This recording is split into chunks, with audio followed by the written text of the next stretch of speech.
Good morning. Today is February 12, 2019, and I just want to welcome everyone to the Tuesday meeting of the Lane County Board of Commissioners. Thanks so much for taking time out of your life, whether it's watching our video replay or being right here to address the board. We appreciate the involvement. Our first item is our adjustments to the agenda, and a couple of things I wanted to mention here.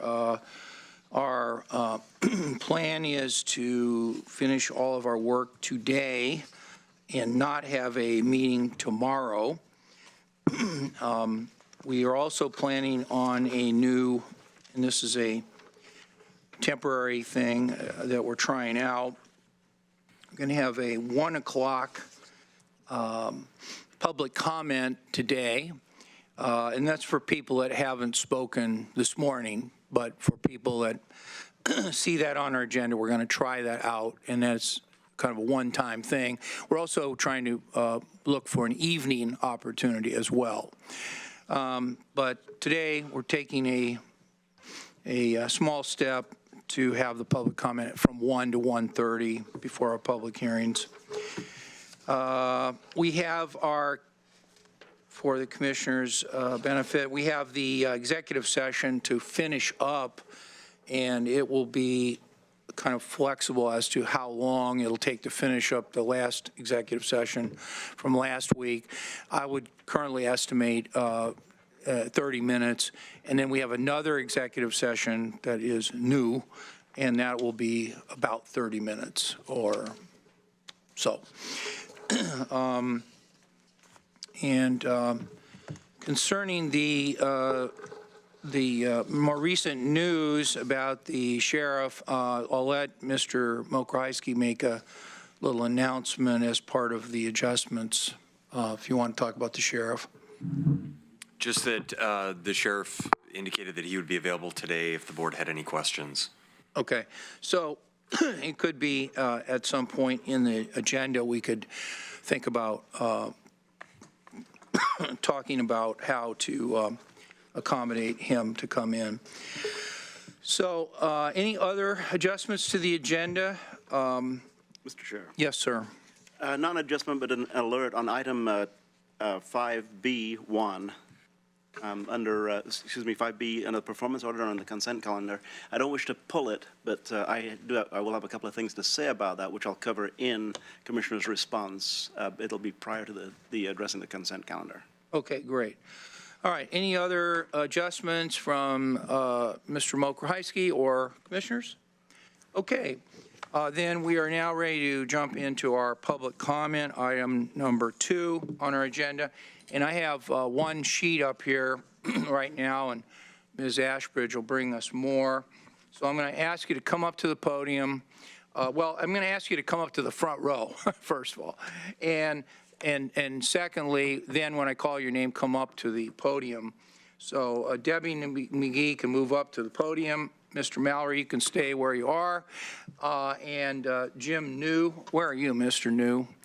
Okay, if you could, I guess staying in the second row would be fine, but for anybody else, I'd like you to move up to the first row. Okay, so please give your name, your address, or what district you live in, and then I'll start the timer and give you 3 minutes. And welcome, Ms. McGee. Thank you. My name is Deborah McGee. I live in Heather Buck's district. I have lived in Lane County for 38 years, 33 years on the same land. I am a retired public school counselor and university instructor. I am seeing the climate disaster begin on my own land. The Douglas firs are dying from the long drought. Most of my neighbors have 3 or 4 wells or haul water from town. We are living in the 6th great extinction. Humanity has wiped out 60% of animals since 1970. The oceans are turning to vinegar, dying coral reefs, 90% of the big fish gone, glaciers, ice caps melting, sea level rising, habitat destruction on a global scale. James Hansen in the early 1980s told us that 350 parts per million of greenhouse gas emissions in the atmosphere is the upper safe limit for our species. We are currently at 410 parts per million. Why are we doing this? We are such smart and busy monkeys, we have created some wonders and also some technologies that have resulted in unintended consequences. Some people are climate deniers. About as many believe that Elvis is alive. If you don't believe me or think I'm exaggerating, you have a responsibility to educate yourselves. 97% of the world's scientists say that global warming is caused mainly by human combustion of fossil fuels. The tobacco companies told the public that cigarettes were good for them. Tobacco lawyers became merchants of doubt. Our minds were tricked into believing. Those same lawyers went to work for the fossil fuel industry to cast doubt, but the fossil fuel industry is being sued on multiple fronts. Evidence reveals their own industry scientists knew in the 1950s that their product damaged the atmosphere. My daughters are 26 and 31. If I live long enough and have grandchildren, if they ask, "Grandma, what did you do when you first knew about the climate disaster?" I will say I did the easy things first. Then I began growing my own organic food, spent my public school salary and bought an electric car, stopped flying on airplanes, stopped eating dairy and meat, stopped shopping and consuming whenever possible. And I dedicated the last chapter of my life to confronting the climate crisis and seeking solutions. I will tell my grandchild about being arrested, blocking a tar sands oil train, and being convicted of criminal trespass. Not because I am a criminal, but because our laws are allowing the destruction of our habitat. I acted, I organized, I acted as if your future depended on it. I know we may not see this crisis right now because of how our animal brains are wired. Charging lion, brain says fight, run. Slow-moving plague, many of us yawn, many of us wait to see what's next. Smart, dedicated scientists say we may have as few as 12 years to avert being locked into this climate plague that may extinct our species. I urge you to join with other counties, let 350 Eugene help you, and develop a climate action plan to reduce greenhouse gas emissions and build a just transition to clean, renewable energy. We are counting on you. Thank you very much for your public comment. Next up, Fred Mallory, Jim New, Linda Perrin, if I said your name correctly. So welcome, Mr. Mallory. Thank you, Commissioner Sorensen. I have copies here for each one of you commissioners. Can I just bring them by? Sure. Okay. I can pass them from here, sir. Thank you. Okay, I'm going to start the timer now. You'll get 3 minutes. Welcome. Okay, I'm conflicted. I'm conflicted about human-caused global warming. So, but I am concerned and conflicted about what are we going to do about it. Sorry, that's my phone. Climate change is human-caused. As we can hear from Debbie, that is very, very well documented, very well scientifically proven, and I think we need to move on from that. We need to come up with action statements. What are we going to do about it? Climate change is real. So we are running out of time, and every person I speak to about this has a different idea how to solve the problem. I mean, there's many, many, many different ideas. I'm retired eWeb Energy Management, and I have my own particular view of what we need to do, and I think it's a good one. But I think we also need to form some kind of a body of people, hopefully experts like physicists, heating specialists, meteorologists, a committee of people to take a look and study what's the best action to take to mitigate this, the best, most efficient, my career was efficiency, the most efficient move. My belief is that since I worked in the eWeb Energy Management program for so many years, is we're overlooking a big hole, what Dr. Amory Lovins of the Rocky Mountain Institute calls the low-hanging fruit, and that is small business energy management. We have a lot of audits on the books at eWeb that never were acted on. We did a lot in the residential sector. We gained a whole bunch of resource, saved a lot of energy, but we didn't have the small business energy management sector incentivized. So we could maybe incentivize that in some way and help EWEB. I was here last night and they talked a lot about peaking power to help EWEB cut that peak.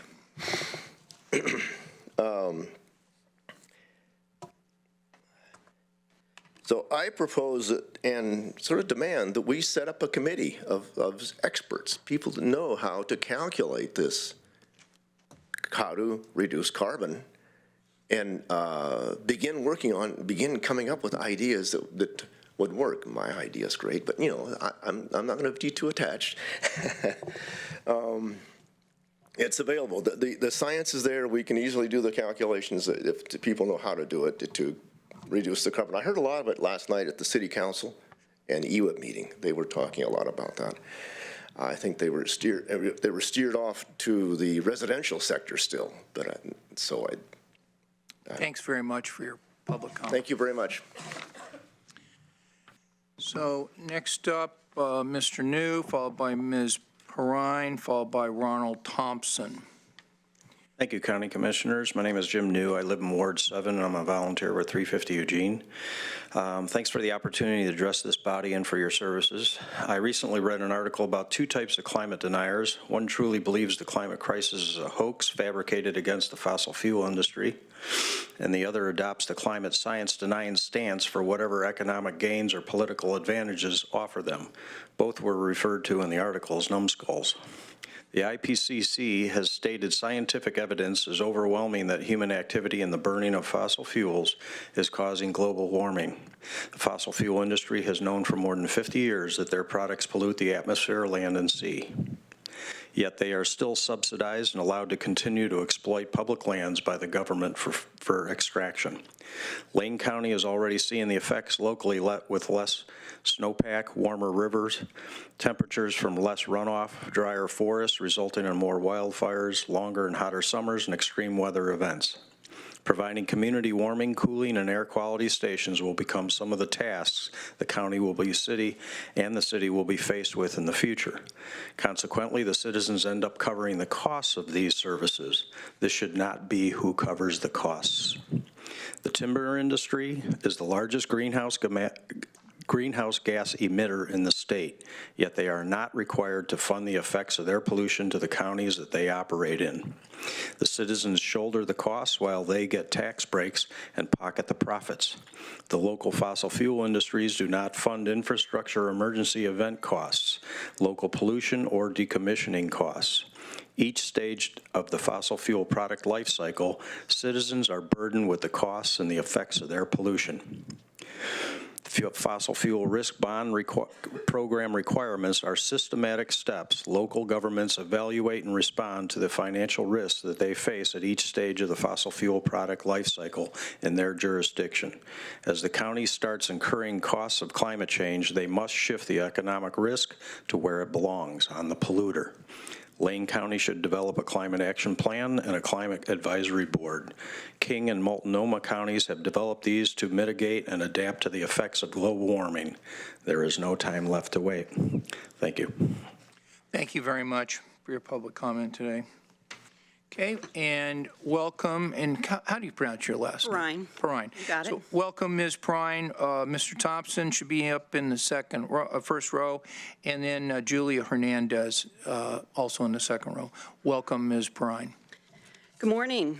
My name's Linda Perrin. I am an organic farmer in Heather Bucks District, and I actually want to start by thanking this board for its support of the Lane County Farmers Market site expansion. We are very excited about that. I've been vending down there for years, talked with many of you about that effort. I was part of it on behalf of the market. It's going to be a key step for climate change in the future. But this morning, I'm here to shed some sunlight on the lack of solar incentives, sufficient solar incentives for all of the Lane County utilities. If we're serious about deploying solar going forward, we don't have the incentives to do it. I worked as a solar sales consultant this past year, the first half in Portland for Blue Raven Solar, where I sold 40 residential systems in 6 months. Then I came down here and worked in Lane County and Eugene and sold 0 in 6 months of effort. The incentives are lacking all over all of the utilities. They're very minimal when you compare them to Pacific Power and PGE's incentives. They offer annual net metering, and I can go into more detail another time on that, but basically it allows them to put a system on their house that produces 100% of their energy and spread those credits across the year to zero their bill out. To converse that, eWeb offers monthly net metering. Monthly net metering means you're only getting excess credits in those sunny months when you are able to produce more than you consume. Additionally, PGE and Pacific Power pay retail rates. I'm going to say that again, retail, about 8 cents a kilowatt hour for the solar generated electricity being produced by residences and commercial businesses up there in those territories. eWeb's compensation is 0.0255 cents per kilowatt hour, and they're charging the same customer 8.5 cents for the utility generated electricity. There's two fairly significant incentive differences that are going on around the state relative to what goes on here. I just spoke with EPUD yesterday, who's my utility producer. They have dropped their residential and commercial solar incentive of $2,500 in favor of more community solar. Community solar is great if you have the space and you're willing to go very, very large, but as far as supporting a bulk of the energy supply in Lane County or in EPUD's territory, I don't know that we're going to go there. So we really need incentives both on the residential, commercial, and community level. Finally, the last point I want to make is the way Portland incentivizes solar is to apply public purpose fees to PGE and Pacific Power customers. If all of the Lane County utilities would consider a 1 or a 2 cent per kilowatt hour fee. Thank you very much for your public That would comment. help fund solar. Thank you. Thank you. Okay, next up, welcome Mr. Thompson, followed by Julie Hernandez and Marissa Zarate, if I pronounce your name correctly. So welcome. Please give your name and what district you live in, and then I'll start the timer, give you 3 minutes. My name is Ron Thompson, and I live in Joe Bernie's district in Springfield. I have been an independent researcher for many years on various topics, and the investments that are necessary to mitigate climate change are not as big as people might imagine, but they're larger than what the scope of a county can do.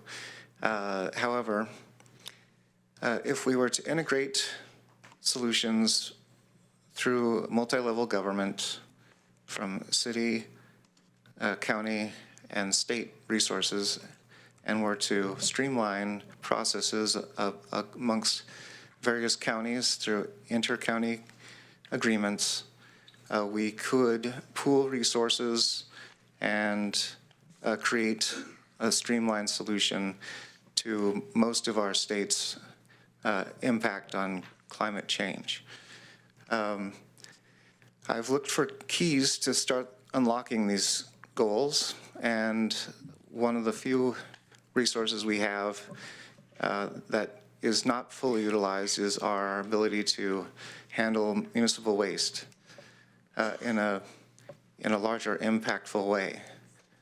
Most of Lane County's residents are irritated that they can no longer recycle plastic, and so one investment would be a plastic recycling facility, resource facility, built at the Glenwood Transfer Station, not expanding any existing infrastructure, but instead implementing new technology at a relatively inexpensive investment rate to generate a $1 million revenue stream annually based on recycled products. This would satisfy the needs of Lane County's residents that want to do the right thing by being part of recycling. It would also streamline operations at several localized business infrastructures that would allow them to become more efficient. And in the end, we could see increased transportation through rail as opposed to by truck, which would have infrastructural impacts in a positive light in terms of less fuel needed and less infrastructure repairs needed for our roadways. Overall, this revenue stream of $1 million could, if properly managed over 2 to 5 years, could have impacts of 1,000 times larger impact on the region. I wish that you would undertake serious analysis of this prospect and put it on your Thank you very much for your public comment. 2019. Thank you. Appreciate it. Next up, Ms. Hernandez and Marissa Zarate. I cannot read the next name, but I think it's Umira. Sure. I can't read that name. So anyway, please be ready, and welcome, Ms. Hernandez. Please give your name and what district you live in, and I'll start the timer and give you 3 minutes. Welcome. Thank you. My name is Julia Hernandez, and I live in District 2. I work as a family and community health worker for Centro Latinoamericano. And I want to say thank you for being here today and supporting our community, and thank you for allowing us this space. I do want to say that I am here. I am a survivor of family separations in the early 80s. I am a survivor of family separation in the mid-90s. Today, in 2019, I am still a survivor of family separation. To me, family means no one gets left behind or forgotten. I am here, I care, and I will take actions for my family and my communities. As growing up, I thought that the police was here to serve and protect. And now, how do I tell my children that the police is separating our families? Thank you. Thank you. Okay, and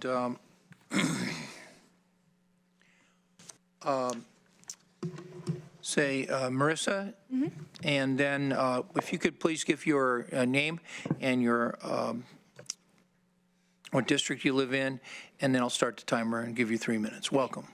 My name is Marissa Zarate, or Marissa, and I'm in District 5. Welcome. I'm the Executive Director of Huerto de la Familia, the Family Garden here in Eugene, and I'm also an attorney in the state of Oregon. And I'm here to speak out against the Sheriff's Department's assistance to Immigration Customs Enforcement, otherwise known as ICE. I wanted to let you know about a recent court decision that I'm hoping somebody else will have a chance to give more details on, but just in case we don't have enough testimony, that might help you think about the situation we're dealing with here locally in Lane County. This court decision was up in Wasco County, and there a judge found that NORCOR, which is the Northern Oregon Regional Corrections Center, violated state law by notifying ICE when a person was scheduled to be released from the local jail, and by holding individuals past their release date to benefit ICE. And in this case, the plaintiffs were represented by Innovation Law Lab, whose representative, Erin Pettigrew, is here today, so I hope she gets a chance to speak with you. But I wanted you to know that cases like this are already being discussed and tried around the state, and to know that the outcome in that case was that it did violate our state statute to do so.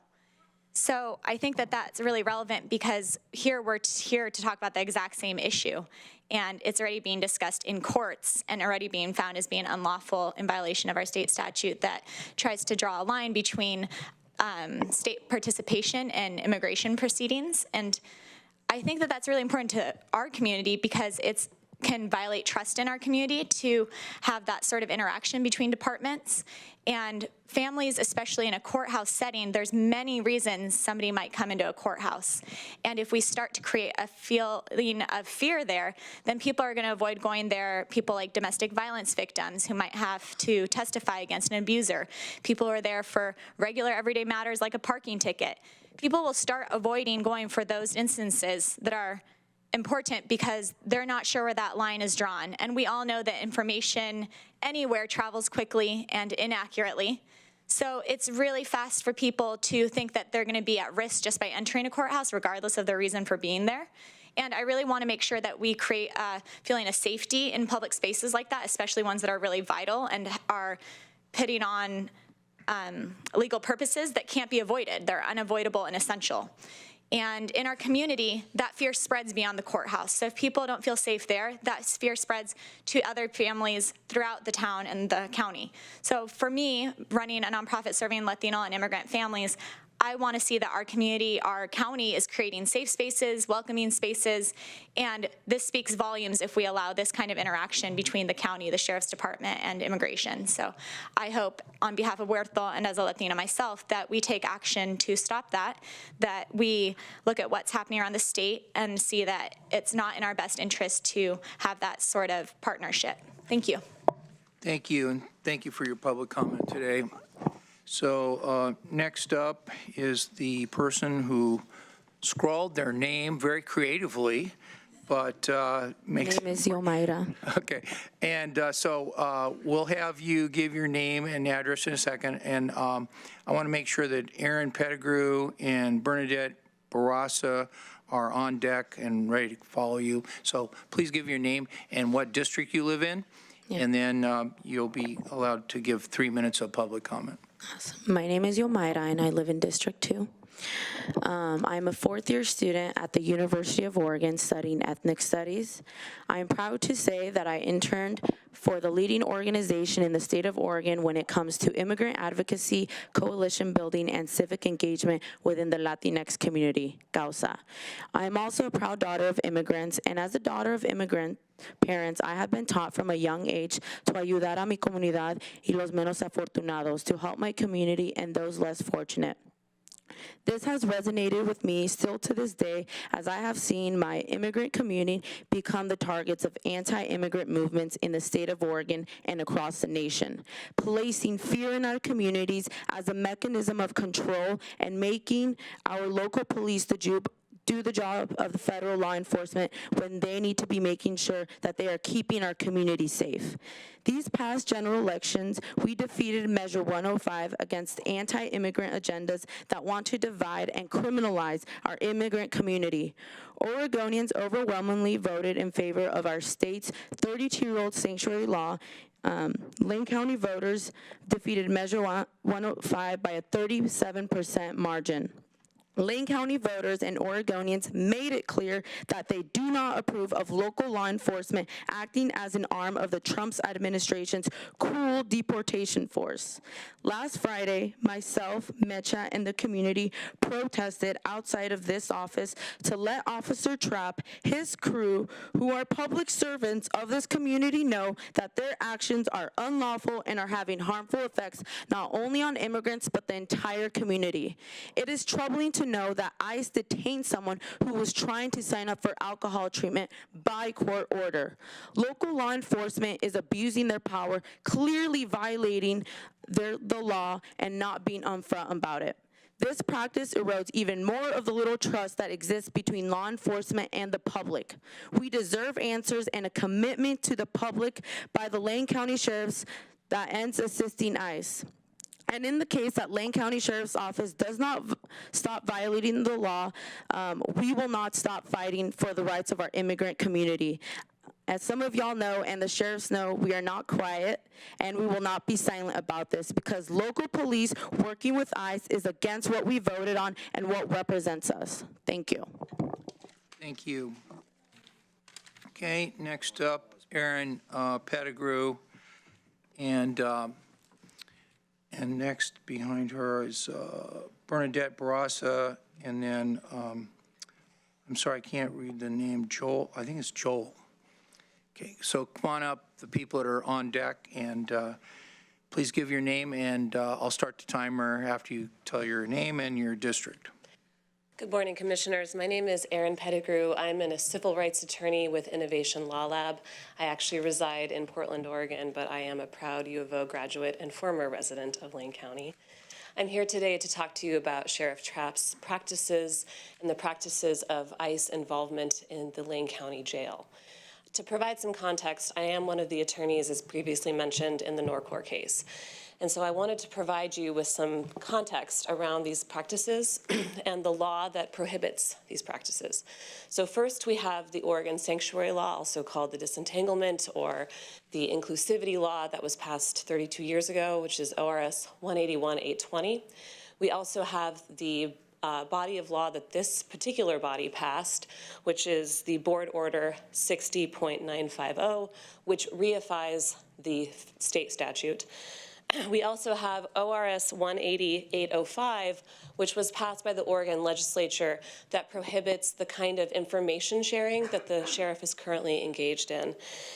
And as mentioned previously, Norcor was recently found to have violated the state statute, ORS 181-820, in engaging in these kinds of notice practices. In addition, the sheriff is providing access to the jail that is not a generally used public access and is further facilitating arrests with the objective of deportation for federal immigration agents.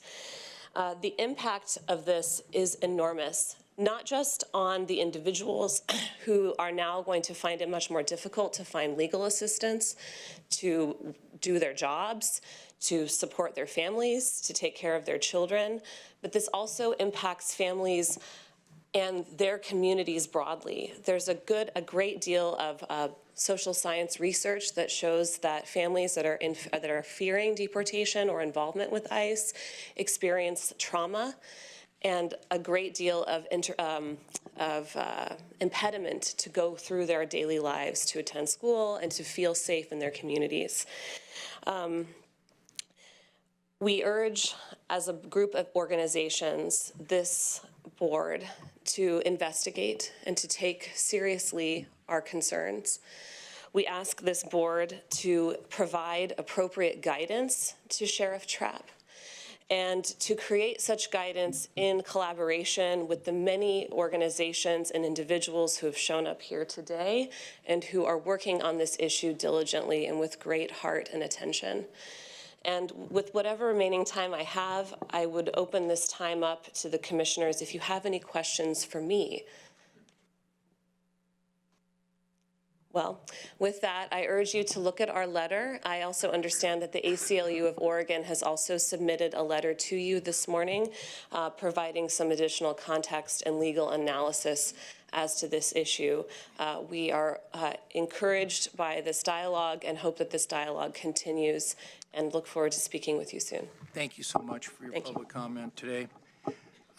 Okay, so next up, Joel, Ellen FirstNor after you, Ms. Barossa. Joel, then Ellen FirstNor, then Jean Stacy. So welcome to Ms. Bernadette Barossa. Please give your name and your district, and I'll start the timer and give you 3 minutes. My name is Bernadette Barossa. I'm in Heather Buck's district, and I'm a privileged white woman, so I'm here to give some support to people of color who may not be able to be here today using their voice. We're nothing if we don't remember our humanity, and as humans, we must remember our place in the larger tapestry of life on this planet and our humble place in time and space. Some of us try to work within the system, believing that laws will aid us to have a good life. Unfortunately, sometimes this isn't what's really going on, and more frequently now, laws are written to protect corporate interests, not human interests. I'm in solidarity with all the people here today talking about climate change solutions also, and I think we know that all these things go together. The system is in need of major overhaul, but I want to primarily speak for people of color who are still without the privilege that many of us white people have. And a lot of laws need to change. But 105 was a law that we need to honor that. That was passed by an overwhelming number of good people in this state that I'm very proud to see that we came forward like that to do the right thing. Let's see, I'm going to try and read.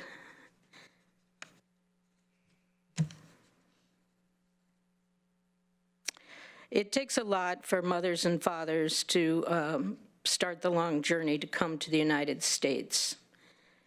And a lot, the climate change catastrophes are what are displacing a lot of these people, and in tandem with the climate change itself are all the catastrophes that corporate greed causes in their communities, and you know all about that. I don't have to enumerate that. But I see what we're doing with our sanctuary cities and sanctuary states, sanctuary communities, is we're kind of like the Underground Railroad. We're doing a really noble thing here while we wait for laws to change and while we wait for the system to be kinder to people and have a world where there's less greed. So I can't speak like the previous person about the laws, but I know the higher law is the law of love. And I don't think the sheriff was being very loving when he calls on the phone to get ICE to come and pick up a human being and make that person's life more miserable. And he certainly wasn't following Thanks so much. the actual law. Can I leave a question that you can give to the sheriff? Your time's up, so you're taking other people's time. Okay, got another sign-up sheet, and let's move up to Joel, whose last name I'm sorry I can't read, but just a moment, and then we'll have Ellen, Jean Stacy, and then we'll move on to Eric Jackson, so in that order. So welcome, please give your name and what district you live in, and I'll give you 3 minutes. Welcome. Commissioner, Chair Sorensen, and Commissioners, my name is Joey Boy. I live in District 3. I apologize for my horrible handwriting. I can barely read it sometimes myself. I'm here today to talk about the actions of the sheriff.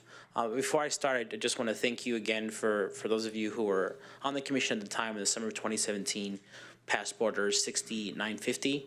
And again, I appreciate your commitment to the immigrants of this community and to help keep our community safe. Part of what I wanted to do today is to read some comment from a local attorney, immigration attorney Raquel Hecht. She was unable to be here today, but I did tell her that I would read some of her public comment. I also have in here 18 letters of public comment from local community members that I can leave with someone at the front for your information. So this is from Raquel Hecht. First, I would like to say I appreciate the difficult work that our law enforcement officers do in keeping our community safe, and I support them in their efforts. Immigration attorneys work closely with law enforcement on many issues, and we respect their work. My discussion with Sheriff Trapp regarding the sheriff's policy in relation to calling ICE about the release of immigrants was cordial and informative, and I appreciate him sharing his views with me on Oregon's disentanglement law, codified in ORS 181-820. Nevertheless, I believe that the sheriff's interpretation of the law is erroneous.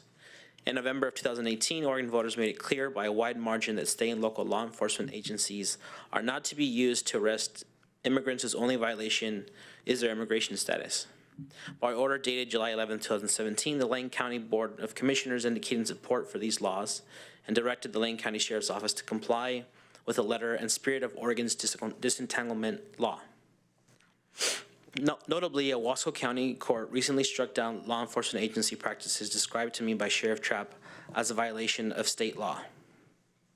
The residents of Lane County understand that it is not right to threaten our immigrants with deportation for infractions that might not otherwise be deportable offenses.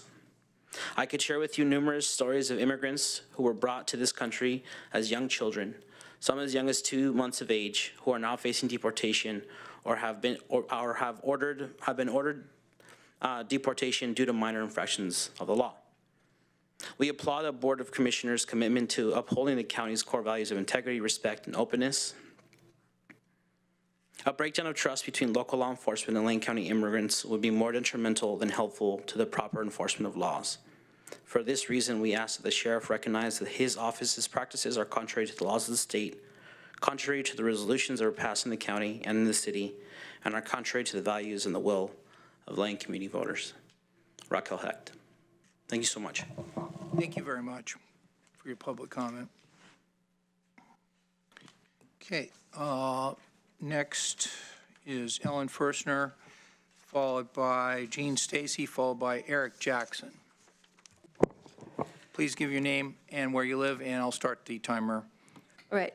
My name is Ellen FirstNor. I live in Marcola, East Lane County. I am an immigrant, and I am a refugee. Actually, I'm technically a refugee. It's my father and his immediate and extended family who are refugees. I am Dutch Indonesian, or called Indo for short. We are blown all over the planet like fluffs of dandelion, and my culture is being absorbed and dying. Although now with social media, we seem to be coming back together, and food is always a major combining ingredient. It's a long story. Just like all immigrants and all refugees have long, amazing, horrific, and beautiful stories. None are alike, yet there are a lot of similarities. There has always been immigration and refugees, but now it is a global presence. And times are changing, and people's perceptions are changing about refugees and immigration. We know that what happens in Eugene, happens in New York, happens in Europe, and it happens in Sudan. It happens the world over. There's overpopulation, global warming, war over resources.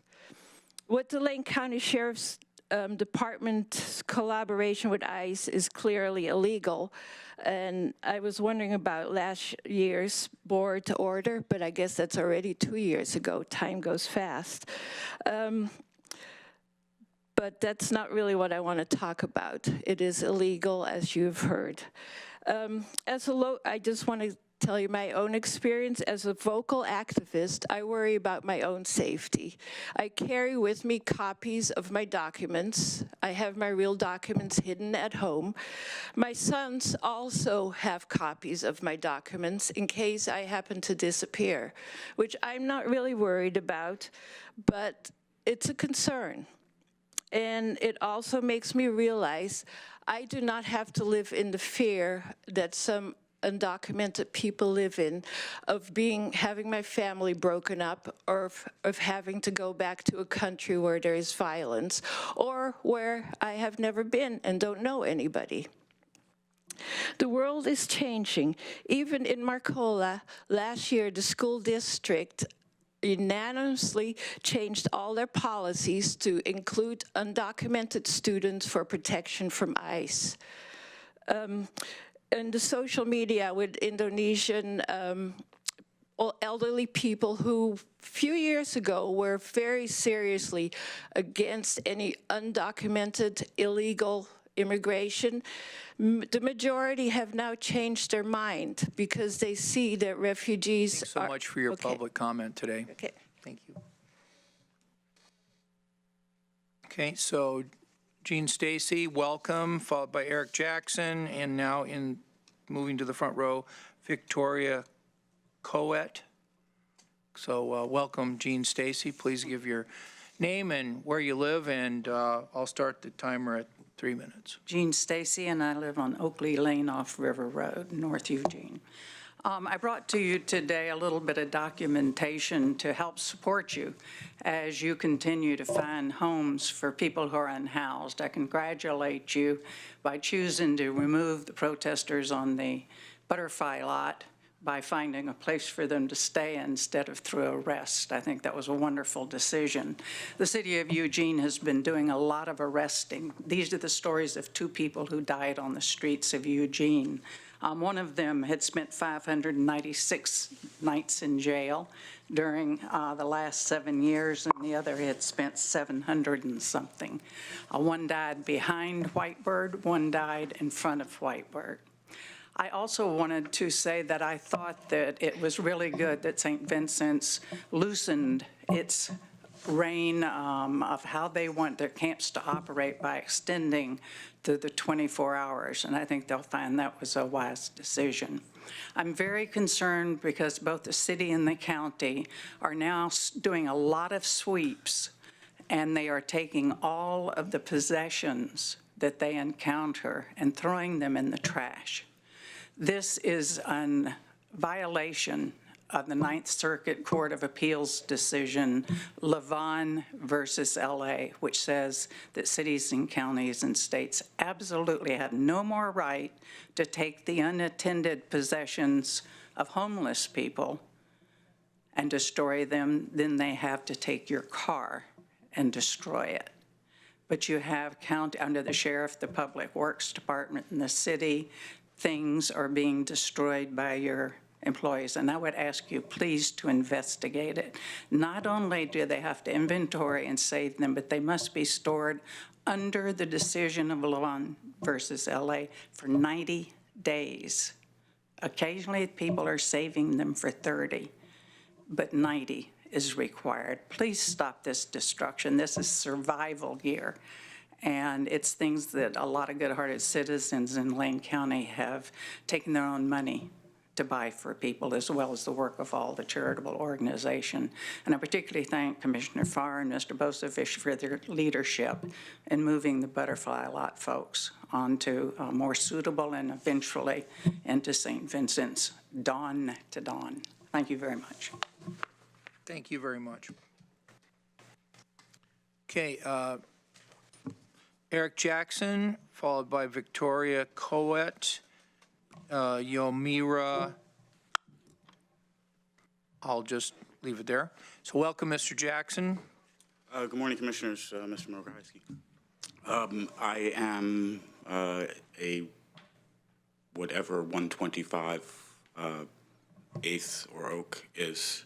That's where my district is. I don't know whose downtown district. Okay, there you are. My tent is once again set up out front. I'm going to quickly diverge from that and say, on the basis that your residents of your state, which my son told me I might consider too liberal coming from New York and the East Coast, New York and New Jersey, because of the all sorts of things that it's very liberal down here. And it's a good thing, and I find it to be an attractive thing of the community. And to have 37% above the needed vote to get the ICE and the sanctuary state reaffirmed and the 105 put down, you guys, it's not just the sheriff, but it's all of the sheriff's staff. And without a memorandum from Mr. Mokrajewski and yourselves to tell the officers and corrections officers involved in releasing people from the jail that it is not allowed. Unfortunately, it doesn't follow in the Monell category where somebody's constitutional rights are violated, and then the person becomes liable, as would be anybody else that has constitutional rights. So just diverging for that, like, you guys need to look into that, because that's the same thing as picking on poor people. It's the same thing as picking the low fruit or the fruit that's already fallen on the ground and rotting and stepping on it when it's a human being. And it's a human being that's part of your community. So it disturbs me because it's very much similar to the behavior that goes on against the homeless and the impoverished. I will be outside until more is done for the other 100 of my friends that didn't get into St. Vincent de Paul. Last night I went to St. Vincent de Paul. I was there from 4:45 until 5:30 before I was told I couldn't get a bed of one of the available beds, because there are plenty of available beds. But I couldn't get one because I didn't get directed to go to the 717 property from the Lindholm Center. I called Roxanne. Roxanne told me, no, you're supposed to be at the Lindholm Center to sign up. The Lindholm Center people don't agree with that, internal policy problems. But either way, there's free beds, and there were me and 2 other people that wanted to be warm and dry, but that didn't work out. Last night, the 2 peanut butter and jelly sandwiches that were served for dinner at Lindholm, appalling, because it was just a little bit of jelly smeared on a piece of bread. And I asked Sue from Occupy Medical last night. I actually brought the sandwich last night, but I do not have it with me today. You guys should look into this. You guys gave him $1.2 million, if I did the calculations correctly. with the 751 time winter philosophies. So please look into that, because it's certainly something that you guys have the power to do, all of it, and get more camps. And save the stuff at 99 in the storage for the 90 days, because even I have had a problem getting back and getting all mine. And there's 20 other people that aren't here to speak that really would love you to just keep it in the container that's sitting in the back of the property. Thanks so much for your public comment. Okay, Victoria, Yomira,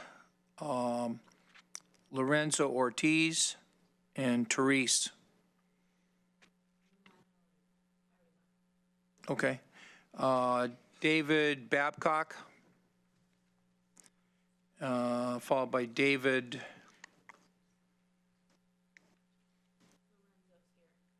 Okay. So David Babcock, David, Brooke, and Aaron. Okay, welcome. So if you could give your name and where you live, and I'll start the timer and give you 3 minutes. Welcome. Of course. My name is Liran Son Ortiz Cruz, and I'm from District 2. I'm a third-year undergraduate at the University of Oregon pursuing a major in public relations and ethnic studies. And I'm just here as a concerned Latinx, as a citizen, and as a survivor of the effects of ICE detention. What the sheriff has done is unlawful, and it cannot go by unnoticed. I am here representing my fellow Latinx people. I emphasize my being Latinx to highlight the fact that no matter what, I will be subjugated down to a category that a white man has perpetrated in order to divide the population. As a Latinx, I do not feel comfortable enough to call police when there is an emergency. Prior to recent events highlighted in the media about police brutalities, I would have put my trust onto the police force.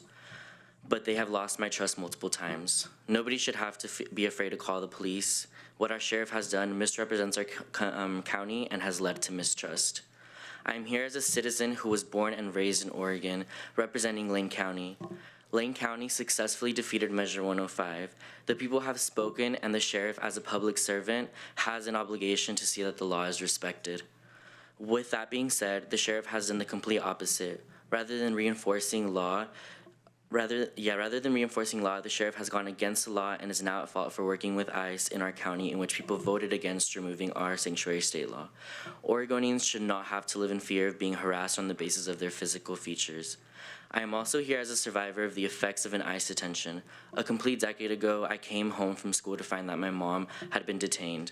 My little sister and I have not been able to completely recover from the effects of this incident. It is painful to come home and find that the one person you trust with your life is missing. The one person who was supposed to be there to love, nurture, and protect you from all harm can't be there and has not been able to be there for us because of ICE.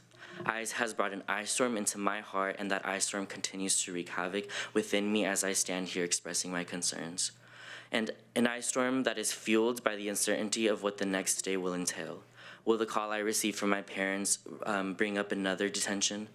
Does my parents not answering their phone mean that they've been detained? If I miss my parents' call, I hope that they're okay. Anytime they call me, I feel afraid that maybe they're calling me because they've been detained or because they're in jail. When my mom was detained, we didn't even get to go say hi to her or say bye to her or anything. And we didn't see her after that for a whole year. Thank you. Thank you for your public comment today. Okay, Brooke and Aaron. Okay. So everybody that's been signed up has gotten to speak? Okay. So welcome, give your name and where you live, and I'll start the timer after you do that. Thank you, Commissioner. My name is Brooke Reinhardt. I live in Commissioner Bernie's district, and I am the Executive Director of the Public Defender's Office in Lane County, and we represent constituents in all 5 of your districts. Excuse me. So my background, I'm not an immigration attorney, so let me make that perfectly clear. I don't have the same level of civil rights expertise as Aaron does, but I have a duty under the U.S. Constitution to be aware of immigration consequences of decisions that I advise my clients on. And from that perspective, I want to indicate that first, I have a ton of respect for the Sheriff's Office and the work that they do, and I have a lot of personal respect for Sheriff Trapp. I believe he's a man of integrity, but I believe he's not been well advised by County Council on ICE-related policies. regarding that, we have seen multiple examples in the last few months of ICE being involved in our local justice system in detrimental ways. Several months ago, ICE was reported at the courthouse, one agent at each door, and picked someone up. Separately, just a week or two ago, as reported in our letter, there was ICE who showed up at a treatment facility after someone had been mandated for court-ordered alcohol and drug treatment. And then, as you know, ICE was in the jail in the law enforcement entrance in the intoxilizer room. Now, I want to be clear. I don't have personal knowledge of that. I have knowledge of that from talking to one of my lawyers who represented a client and the client's family. But that's my knowledge about ICE involvement. And I don't think that having ICE involved in our local justice system makes our community safer. As you've heard from other people, victims and witnesses are less likely to participate in court or cooperate with law enforcement if they're worried about possible ICE detention. And defendants are less likely to appear at court or follow through with treatment obligations if they're worried about being detained. I believe that using the phones in the jail to call ICE or using the county building of the jail itself to allow ICE in violates the sanctuary policies. And if you look at the NORCOR opinion from Friday, it falls under very similar lines of the fact that NORCOR was notifying people who were being released violates the Oregon sanctuary statute. And I don't believe taxpayer money should be used to help civil immigration matters, because that's what ICE is. It's dealing with civil immigration. If someone is actually charged with a crime of unlawful reentry, that's a federal offense and the FBI or U.S. Marshals can get involved. But when ICE is involved, we're just talking about civil enforcement. And I don't believe that the trade-offs are worth it, and I don't believe if it falls in line with the sanctuary state policies that we have in Oregon. So thank you very much for your listening and for your time. Thank you very much for your public comment. So is everyone signed up that has, let me just say that a little better. Has everybody who signed up has had an opportunity to speak? No. Okay, so people that have signed up but have not been called, please raise your hand. Okay, please come forward, both of you. And I'll take you first, and you can be in the front row, ready to go. Please give your name and your where you live, and then I'll start the timer and give you 3 minutes. Welcome. Good morning. Thank you for allowing us to speak this morning. My name's David Babcock. I live in Elmira. Commissioner Jay Bozovich is who represents my district, and that's one of the main purposes that I'm here, so that I can be heard directly and hopefully get some eye contact. I appreciate that. I've noticed that we're getting eye contact with the public from 3 commissioners very steadily, and I think as a retired teacher, that's a very important indication that you're paying attention. My focus this morning is on the clear-cutting practices and the forestry practices acts that are destroying our climate. It's the most CO2 spewing method that we can do is clear cutting.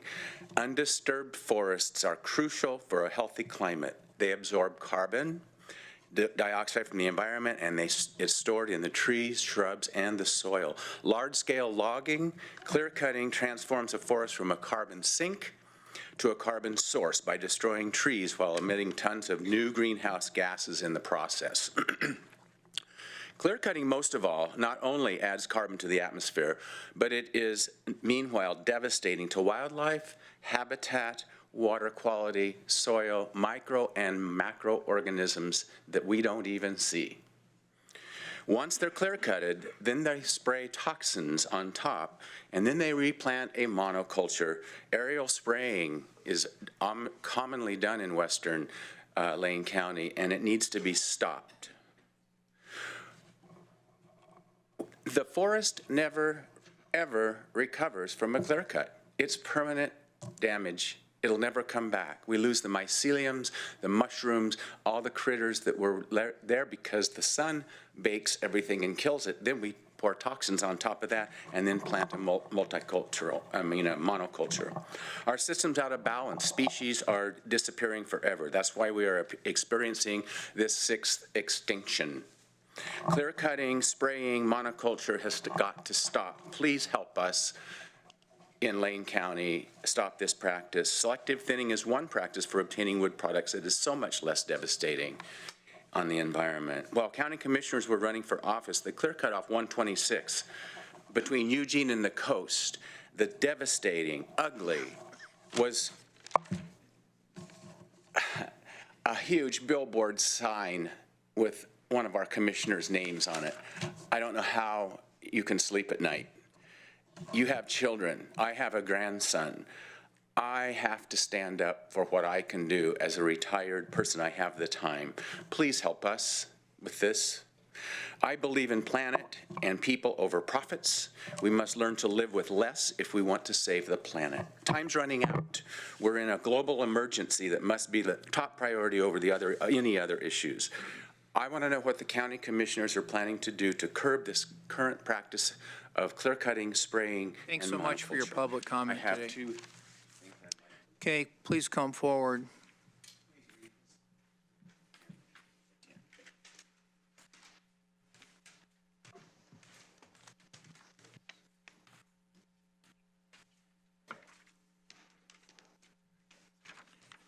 Okay, if you could give your name and address or what district you live in, I'll start the timer, give you 3 minutes. Yeah, my name is David Tveit, and I live in Pat Farr's district.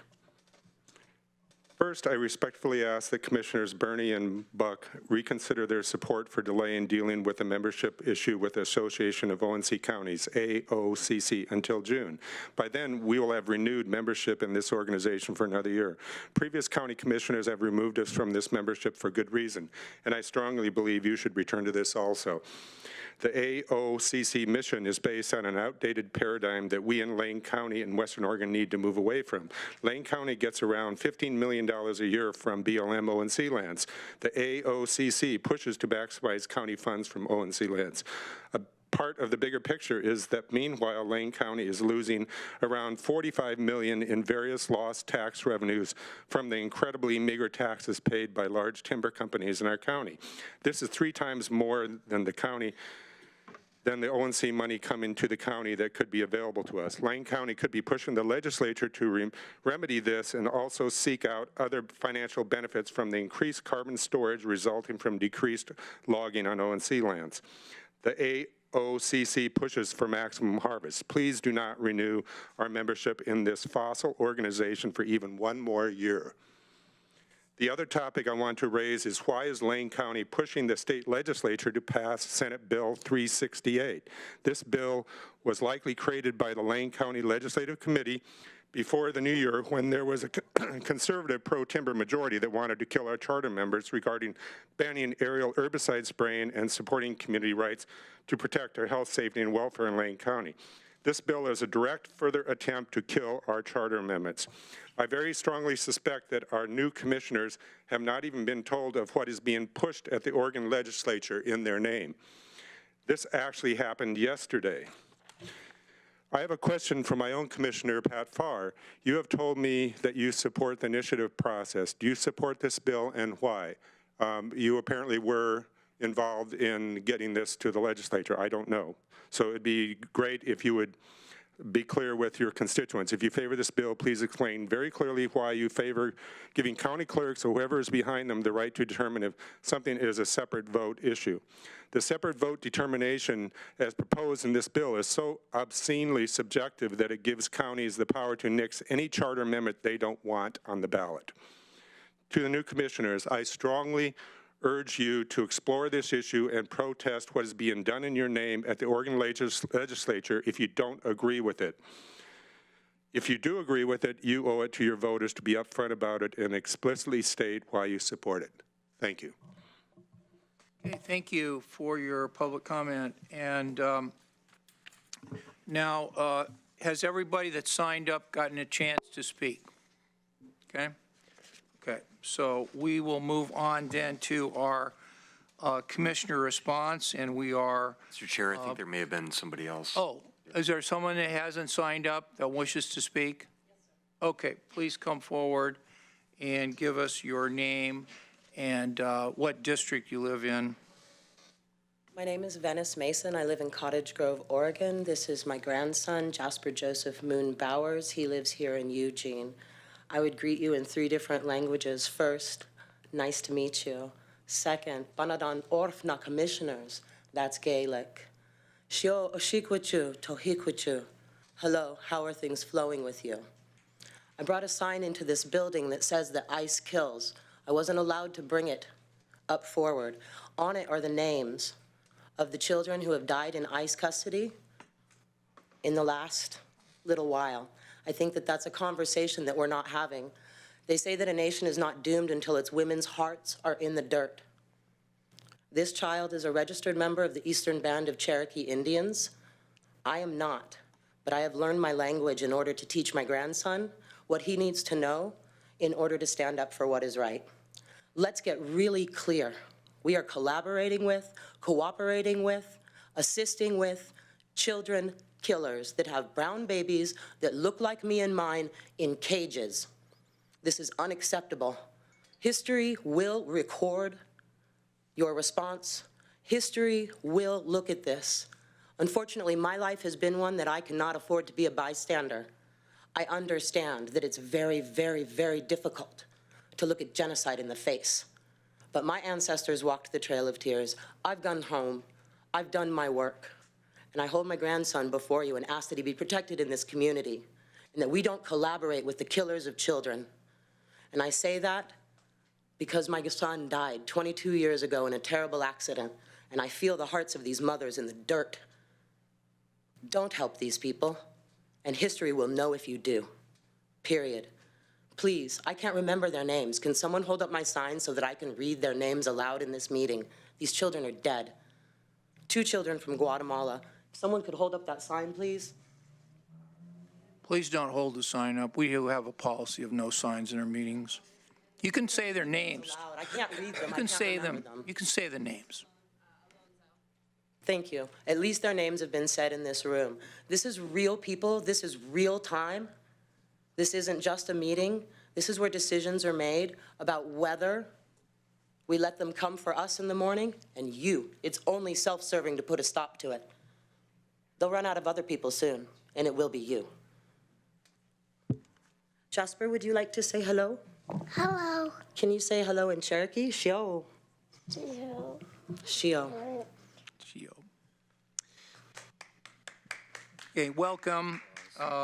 Thanks so much for your public comment. And we'll now move on to our next item, which is our commissioner responses.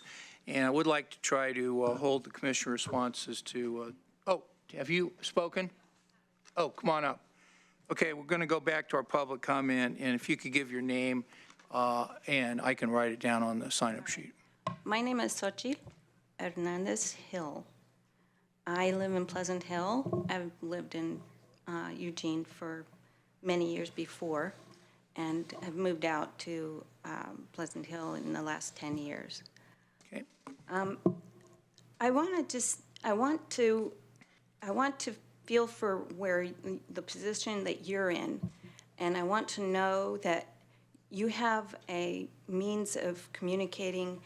I look at you guys as a bridge between the public and those people that are on the front lines when it comes to dealing with crime or whatever is happening in the community. And I think that there isn't enough communication between, and it's being eroded, I think. It's being eroded by policies that just dismiss things like not allowing or allowing ICE to have access when it's really a matter, a local matter that they're dealing with. But there isn't enough communication between what the problems are on the ground with respect to what sheriffs feel they need to confront. So there has to be a forum for that.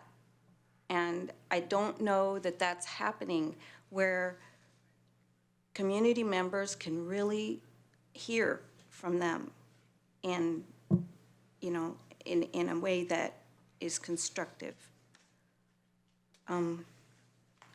So unless they go directly to them or whatever, I don't know.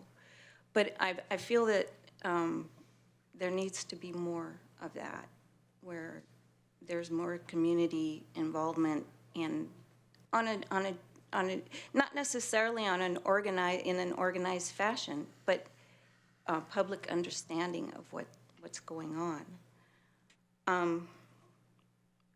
I just want to say that it is very, very hard to look at the national picture and see what's going on and really know that we're not really resisting that.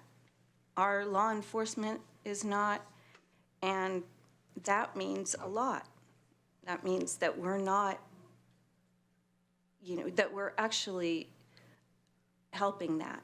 And it's just very distressing, I think. That's all I want to say. Well, other than that, I believe our press, I believe our Thanks for your public comment. okay, our local press can contribute to that. So if there's ways to communicate. Thank you. Okay, so thanks very much for your public comment this morning. Is there anyone else who hasn't signed up that wishes to speak? Please come forward, give your name and where you live, and I will start the timer, give you 3 minutes. Hi, I'm Michael Gannon. I live in Eugene. I'm happy to see the process that you're utilizing here, Mr. Sorensen, because I believe it's really important for the public to come forward like this and to create more of a dialogue. I have some issues with the Lane County Jail, and I've thought for more than 3 years about how to present them and when, and it seems like you're about to have some conversations with the sheriff, so I might as well throw in some other possible issues. We have a real antiquated approach to visitors to see prisoners and to write them letters. Unless I haven't really double checked since my own recent experiences, but I found it really strange to write a soulful, heartfelt letter to a prisoner that I wanted to encourage to do better and to cooperate more, to be a better citizen. And a couple of those letters to two different people. One of them was rejected because there was some foreign substance on the paper. And there were tiny, tiny, tiny, if you can imagine them, little marks of coffee. And I had written the letter at a coffee shop.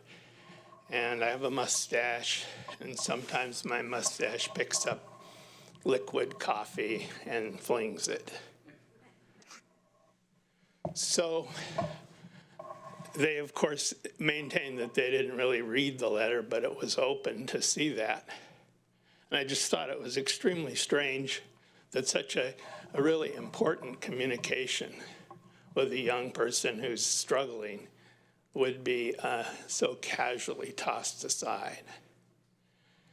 The other incident was a similar letter that I wrote with an ultrafine Sharpie. And the requirements are no felt tip pens for writing your letters. Actually, my first letter was in felt tip pen. That's a third letter, and that was rejected because it was in felt tip pen. But my ultra-fine Sharpie letter was rejected because it was considered to be a felt tip pen. And that particular regulation that you don't write in felt tip is... And thank you very much for your public comment. Oh, thank you. All right, thank you. Okay, is there anyone else that has not signed up that wants to give public comment?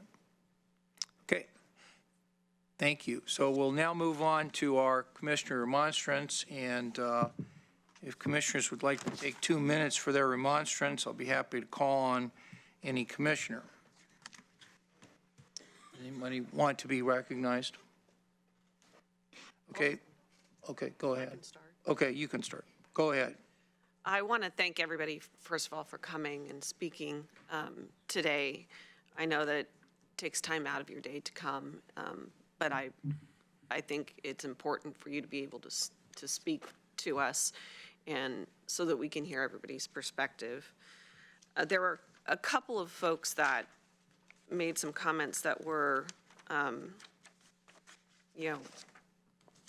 touched me, and I just want to add to them a little bit. There was Ms. Zarate, hopefully I said the name right, and her comments about making sure that we have a welcoming, safe place for people to come is at the core of our Lane County values. And I see that there's some trust that is now being broken down, and I want to be able to work with everybody on how to be able to rebuild that. And I do think that may lead to further conversation with the sheriff perhaps later today or in the near future. Lorenzo also spoke about his mom being detained.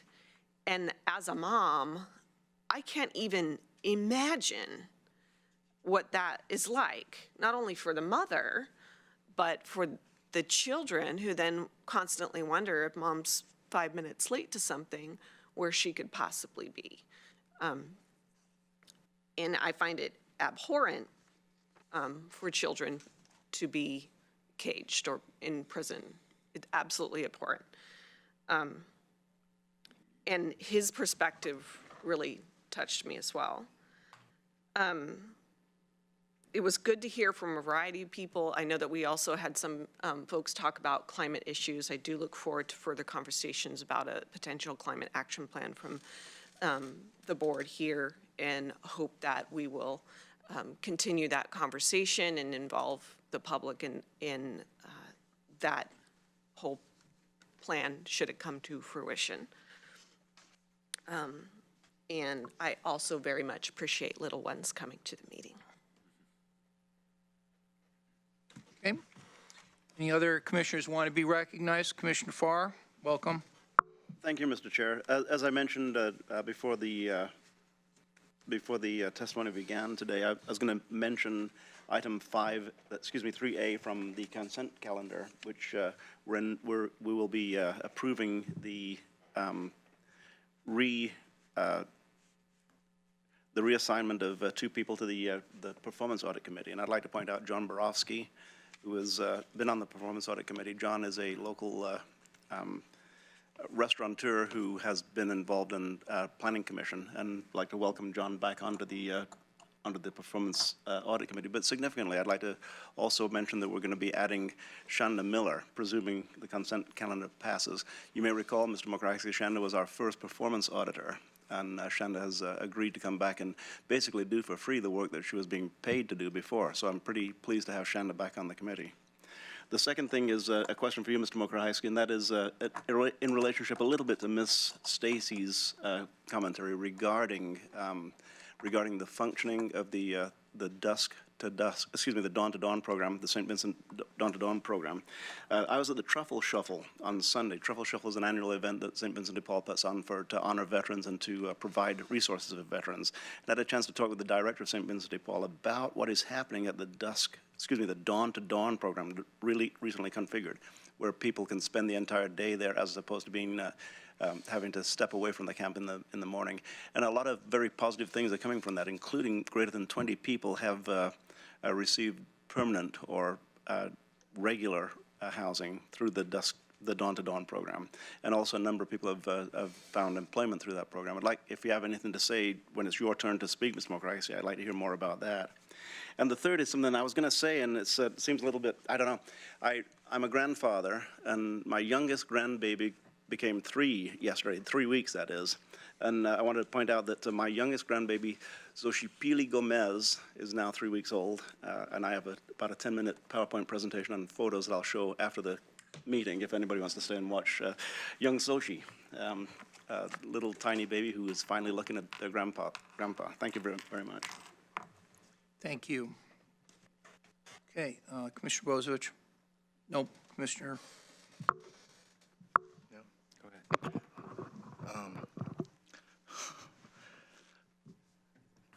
I am honored to have heard you speak to us. It seems juxtaposed, speaking personally, that someone might say that they live in my district. I live in your district. This is what democracy looks like. This is the joy of where we live. So here are my statements. There's so much said that, now I have to contain myself to 2 minutes. You had 3.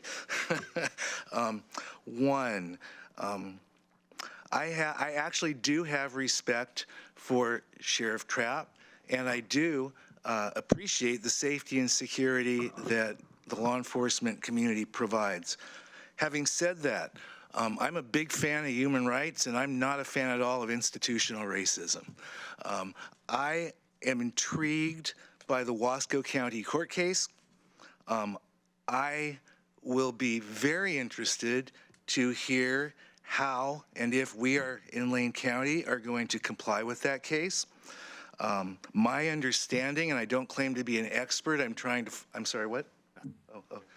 I don't claim to be an expert, but that my understanding is that it bars any local funds from notifying Immigration and Control Enforcement of prisoner release. I've looked into a program called VINE. I'm just learning, but it looks to me as if that's an automated system that the Attorney General subscribes to that notifies anyone of prisoner transport. All law enforcement and anyone, I think, can sign up for that. So I would like to, we'll learn further later whether Lane County participates in this program, and if there isn't some way that we could withdraw and determine another way of letting people know without imposing on the rights of people. So I want to share that with you. By the way, I'm blessed in that a little piece of my background was working with Dolores Huerta and developing a migrant farm worker training center over 30 years ago in Watsonville, California. That's that. On another major theme, I would like to share that early this summer, it's my intention to propose that Lane County join over 100 cities and counties and commit to be fueled by 100% clean energy by 2040 or 2050. It will be an animated debate and discussion. I look forward to it. But I want to let this group know that. I had a thriving, disruptive business before I took this opportunity, and that business was disruptive. It replaced fossil-emitting energy with clean and renewable energy. We measured the hundreds of thousands of tons of carbon that was not emitted into the atmosphere. And we also identified equivalents in terms of the number of trees planted or the number of cars taken off the road that was the equivalent of. So I just wanted to make those comments. We will have a lively debate here, and you have fueled it, and thank you very much. Okay, thank you very much. I'll just add a few things. First of all, I also want to comment on the public comment. I think this is really good that people have come in and given their perspective on important issues. And I don't think we see that much at the state and federal level where there's this kind of interaction. I personally have worked in Congress, I've been a state senator, and really this kind of interaction is pretty rare and at those levels. And so I really appreciate people coming in today. Secondly, this climate action plan or action that the county government might be undertaking, I really think this is a great moment, you know, where the leadership that we've seen from the public on this is getting through, at least at the local level, to leaders. And I really am looking forward to working on that and seeing some results from it. You know, the other thing I wanted to mention was that when Oregon's junior senator, Senator Merkley, went down to Texas last year and brought international attention to the violations of human rights occurring right in our own country as a function of the Trump administration's attack on immigrants. It seems to me that we are really fortunate to have a senator like that. And by the way, all of you who came in on this topic, I think the fact that thousands of Oregonians worked hard to get our state's policy very clear, and the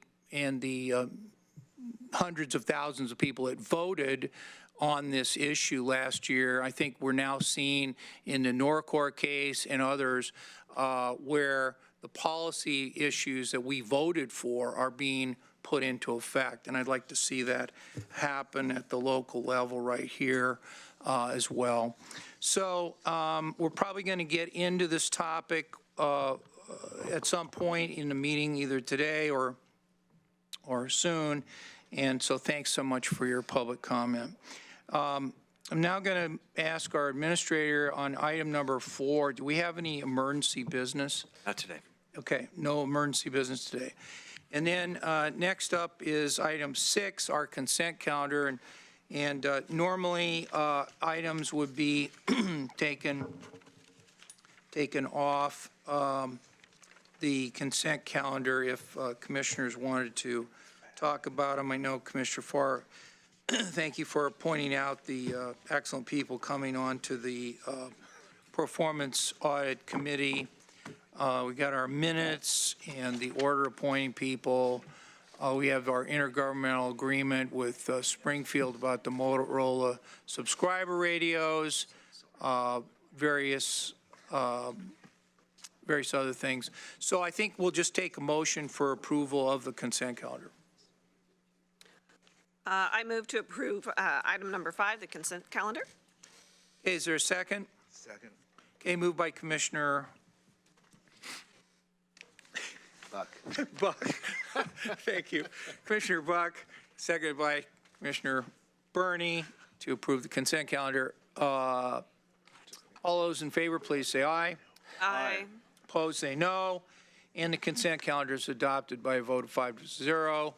Next up will be the item 6A, and Karen Gaffney can come forward while I read this item. It's order 19-02-12-03 in the matter of approving certain contracts and amendments and delegating authority to county administrator to sign the approved contracts and amendments.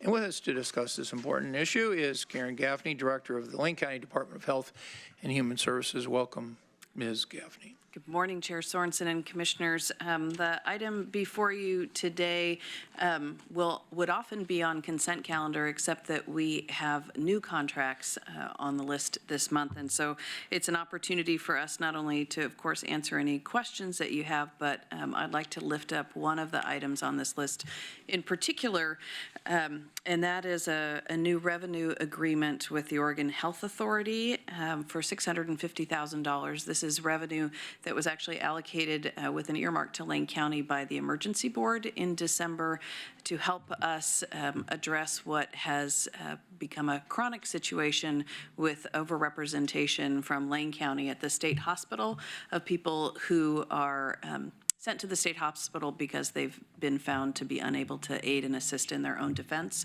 So this is an effort for us to really work collaboratively with the state to enhance the services available in the local community, to be able to restore people, to be able to aid and assist, restore them to fitness in the local community rather than at the state hospital.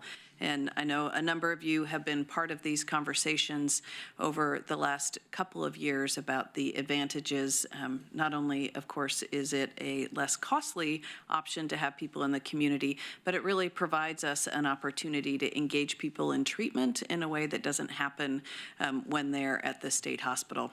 So these dollars, I appreciate greatly from the health authority in recognizing that the community, if we're going to be able to do that, we really need some monetary support from the state to help build those services in our local community. So this particular allocation is for the remainder of this biennium. We're on a pretty rapid track to be able to get services available in the community, and the bulk of these will be for a combination of residential services, secure residential treatment facilities, and perhaps crisis respite, and the possibility that at least some of those are going to be located on the campus of the Junction City Hospital, where there are a couple unused cottages right now. So I would lift that up. Happy to answer questions about that project or any of the other contracts or amendments on the list. Okay, so let's focus on this one for now. Could I get a motion to approve the order? I move to approve item 6A, order 19-02-12-03, in the matter of approving certain contracts and amendments and delegating authority to the county administrator to sign the approved contracts and amendments. Same. So it's moved by Commissioner Buck, seconded by Commissioner Berney to approve the order as presented. Further discussion? Seeing none, we'll go to a vote. All those in favor, please say aye. Aye. Those say no, and the motion carries 5-0, and the order is adopted. Thank you, Ms. Gaffney. Now I can ask Ms. Frenner and Ms. Schultz to come forward and join Ms. Gaffney, and I'll read item 6B, the work session on utilization of youth services detention pod as an assessment and referral center and low barrier shelter for homeless youth. I just introduced you folks, but I need to call on Commissioner Buck because she has a disclosure she needs to make. Because this particular item includes a variety of organizations, and one of them is St. Vincent de Paul, I just want to declare that I have a potential conflict of interest since I'm related to the director of that agency and have ownership interest in a company that provides some services. I don't think it presents an actual conflict of interest, so I'll participate in the conversation. Okay, so welcome Ms. Gaffney, and please proceed. Thank you very much, Chair Sorensen and commissioners. Many of you may already know Nathalie Frenner, who's the manager of our Youth Services Division, and Megan Schultz, who's done lots of different work in the community. Today, she's here in the capacity as a person who's been facilitating a community conversation around a topic that is near and dear to us here at the county, which is there a way to put some of our unused space to a higher and better use in the community? So we've carved out some time today. There is not an order in front of you. This is really an opportunity for us to touch base with the board, share with you some of the work that's been happening with the community in terms of developing some options, hear from you if you have any concerns, certainly if there's any stoplights you'd like to put forward for us, or whether you're comfortable with us continuing to proceed with this conversation with the community about what we might be able to do in one of our pods out at the youth campus. So I'm going to turn it over to Nathalie and Megan to talk about the conversation we've been having in the community. Okay. My name is Megan Schultz, and I am not an expert on runaway and homeless youth. I'm also not an expert in law enforcement or youth services. I was the director of court-appointed special advocates here in Lane County for 15 years, so really what I know a lot about is foster care and child welfare systems. What I'm really great at is listening to people and trying to understand what problems are and putting pieces of the puzzle together in innovative ways. And so Grace Serbu hired me to have this conversation about what we might be able to do with the outside entrance. So you have a pod at Youth Services that has an outside entrance, meaning you do not have to go through the main doors or through security to enter into the pod. That pod has 32 jail beds, but there are 32 beds in that pod. When Grace first approached me about what can we possibly do as a community with that facility, the very first thing we did was I brought youth who have been homeless, youth who have been incarcerated into the outside pod and said, is there any way we can paint this thing to make it look not like a detention center, that somewhere that where youth would come and access resources and services? So we spent several hours in the pod with those youth, and their answer was yes. Now they have a long list of things that would need to change inside the pod. They also went as far as to say what types of things would be happening in the pod, kind of the vibe in the pod. As the discussion has continued, we more recently brought youth who were more recently incarcerated at Youth Services into the outside detention pod to ask that same question. Because we don't want to be continuing down this path if the youth themselves are going to say, it doesn't matter what color you paint this thing, I'm not coming. So we continue to get the nod to move forward from the youth, and they are very much a part of all the conversations we've been having.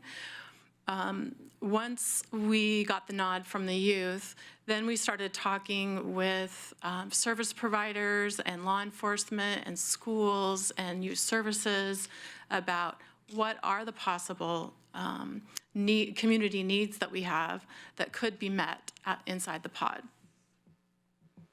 Originally, that conversation was all about emergency shelter and for any youth who may need emergency shelter, because in our community, we only have 12 emergency shelter beds for youth that are under the age of 18.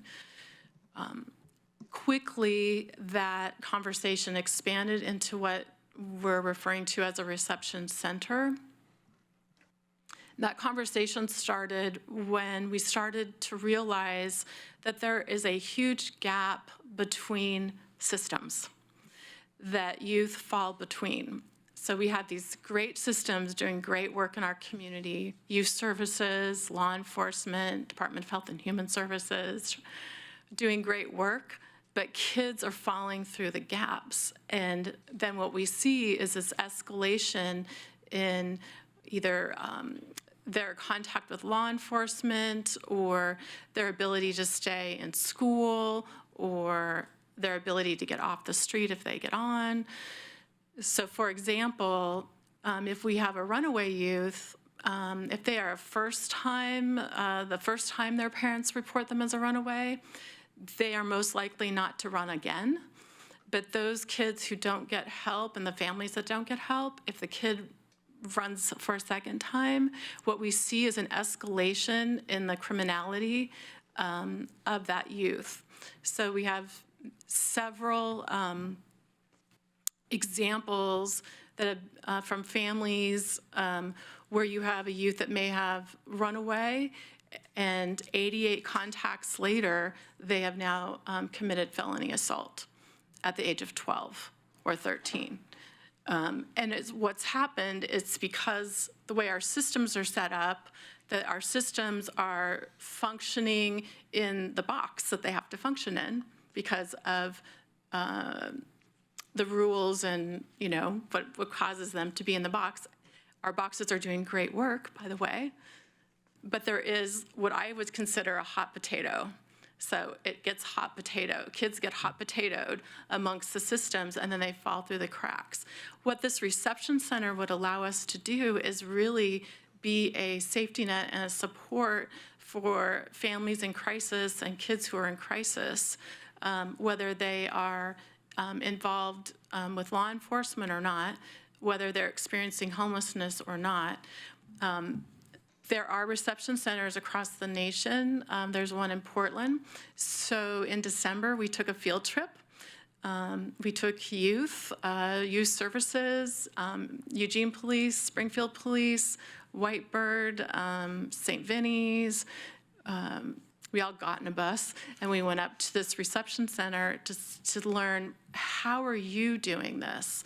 And we really came back with things that we really liked, and we said, we want to explore this further. And then there were other things that were said, no way do we want that to be happening in our reception center. And so how do we mitigate, how do we do it differently? That happened in December. And so since December, this group of all those agencies and stakeholders that I just mentioned have been getting together. The very first thing is we looked at the data. So we have this feeling that something's wrong, and we have stories that are telling us that something's wrong. But really, we can't act without data. What is the data telling us? Does the data confirm our feelings? So EPD and SPD spent a lot of time looking at the numbers of non-felony offenses that youth are committing here in our community. And I think in 2018, there were over 1,800 of those offenses, which literally means that they are cited and then they wait for a court date. And in between that time, there's nothing happening. There's no help for them. So there's a lot of things that we can do in our community to try and mitigate those things, and as a community, provide the help that our families and children need in order to be safe and not continue to be interfacing with either youth services or law enforcement, and to stay in school. So there's a lot of things we can do if we come together and work together around the table. So what we're looking at in terms of the pod right now is, could it be a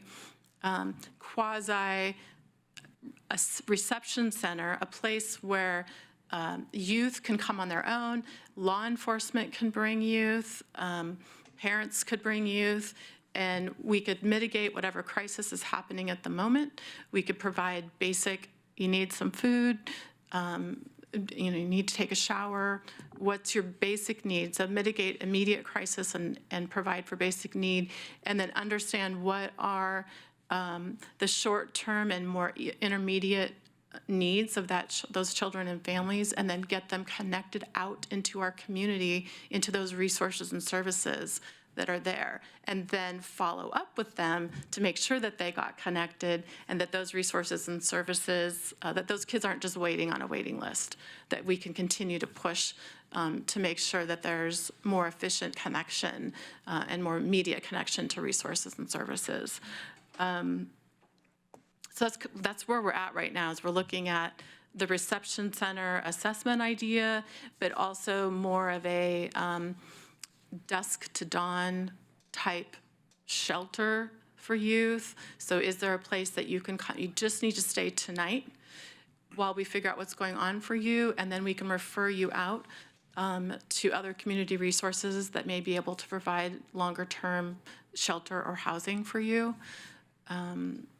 So it's really a conversation that's in the works. We feel, I think everybody at the table feel the sense of urgency that we have to be very planful in what this reception center is going to look like. We need to understand what are the minimum revisions that would have to happen inside the building in order to provide those resources and services. And more importantly, we have to understand how we're going to fund them and how we're going to fund it sustainably, so that we don't start something that cannot be continued. So we have to answer all those questions before we would ever come back here and say to our Board of County Commissioners, here's an idea that we would like you to support, by giving us the nod of going ahead and utilizing and repurposing the detention pod into something that can really help our children and families. Thanks. And Chair Sorensen, before we open it up, I just want to make sure we're clear, and I absolutely appreciate Megan giving you kind of some insight into what the community conversation has been. And again, it seems in clear alignment with the conversations the board has been having in terms of your strategic plan, partnering in the community, making spaces available, and this certainly, this concept would be a compatible use with what we already deliver on that site. From the department's perspective, we're certainly looking for any concerns that you have. I want to let you know our thinking at this point is that this idea moves forward, and as Megan said, the questions get answered on their list, we would then proceed with a letter of intent process to determine who would actually be the leaseor in that space. So we're not at that point yet, but we would open that up to the public to implement that particular project. And at this point, we're not looking for an allocation of dollars from the department toward this project, but really our contribution would be the space that would be made available to the effort. So we would keep you posted unless you give us a stop sign today as the project moves forward. Okay, so Commissioner Bozovich and then Commissioner Farr. Thank you, and I'm going to take a deep breath here and try and control my temper because I'm angry and frustrated right now. Not once during that entire report did I hear the words looking glass. I've been talking about 15th Night years before Mr. Rees and some other folks picked it up and started a separate initiative. The program you all took a bus trip up to Portland to study is modeled after a looking glass program. When we talk about helping the mentally ill out on the street and our response there, we bring in cahoots and the folks at Whitebird. We talk about working with the homeless in Camp 99. We brought in St. Vincent de Paul. We brought in the local experts. Megan's admitted she's not an expert in youth homelessness. We have an agency that's all they do just about is serve youth, particularly homeless youth and runaways. Yet they've been excluded from this process. And I've heard rumors about being unresponsive or too busy from people that actually had never emailed or called people in Looking Glass, documented cases of that. I don't understand why they're not involved in this. Having to bring in the youth to look to how they're going to paint the pod and stuff like that. It's like we have somebody that runs a homeless youth program, that their programs are modeled across the state and the nation. So I'm really disappointed somewhat about that, and I will be looking as this moves forward for their involvement and sharing of expertise, just as we looked and talked with the folks at St. Vincent de Paul and other agencies as we were looking to resolve our issues with Camp 99, or we look to resolve other issues around I don't understand what the resistance is in working with them and why they seem to have been excluded. I also want to know about the finances of the 15th Night Youth Action Council. I'd like to see a transparent report of where they're being financed and where the money's being spent, because it seems to me we're wasting a lot of money studying something we have an expert that could tell us what to do right now. And I can't tell you, I appreciate we're moving forward with this. It's really important. It's a great use of our facility. And it's a much needed service. I've been pounding about 15th Night and the issue of, how our homeless youth get preyed upon, get trafficked, and everything else that happens to them. But I can't tell you how disappointed I am that I did not hear the words looking glass once. Chair Sorensen, Commissioner Bozovich, and I'll let Megan fill in more since she's been part of that group. My understanding, I know there's been conversations about Looking Glass, and so I asked that very question as we were talking about moving forward. And my understanding is that Grace invited Looking Glass to participate. They absolutely can't. This is not a 15th Night project. And you're being told wrong, because I have inside information. Grace talked to them, came back a couple weeks later and said, oh, we don't need, you guys are too busy. She told them they were too busy because of influence from the other side. So I'm just saying something's going on. I don't know why they're being pushed out, pushed away, and excluded. but I want answers and I want transparency. I appreciate that, and I will absolutely follow up with Craig on that particular piece, and I want to assure you that if this moves forward, it will be an open process for anyone to be able to bid on it, but I will follow up on your question. I expect that once we actually go for services, there will be a public process, but it seems really strange that in developing what that service model might look like, we're not talking to the expert in the area, the local expert that the Janus situation was modeled after up in Portland. So it just boggles my mind a little bit because like anything else, we have to go through public processes once we decide to sign a contract like we ended up doing with St. Vincent's. But we talked to St. Vincent's first about what that model might look like because they have so much expertise in providing that homeless service to adults. I'm telling you, I'm frustrated and I'm looking forward to seeing more transparency in the future. Can I respond, or is it? Go ahead. Go ahead. Okay. So as Karen mentioned, this is not a 15th night conversation. The 15th. Can you tell us, for the rest of us that are not following the first 14 nights, what is 15th night? So the 15th night is a community movement to try and address youth homelessness here in our community, and it's mainly focused on students who are identified as unaccompanied students. Those are students experiencing homelessness while not with their parent or guardian. So it's focused on Bethel, Fort Jay, and now in Springfield, looking at what can we do as a community to help support those students stay in school and off the streets. So they're homeless, but they're kids in school. Right. Okay. And between those three school districts, there's about 500 students identified as unaccompanied. So it's really a community effort to try and organize around our existing resources and services. Looking Glass is a part of that. So after you finish responding, then I'll call on Commissioner Farr. So I absolutely 100% agree with you, Commissioner, that Looking Glass is our expert, long-time expert in runaway and homeless youth services.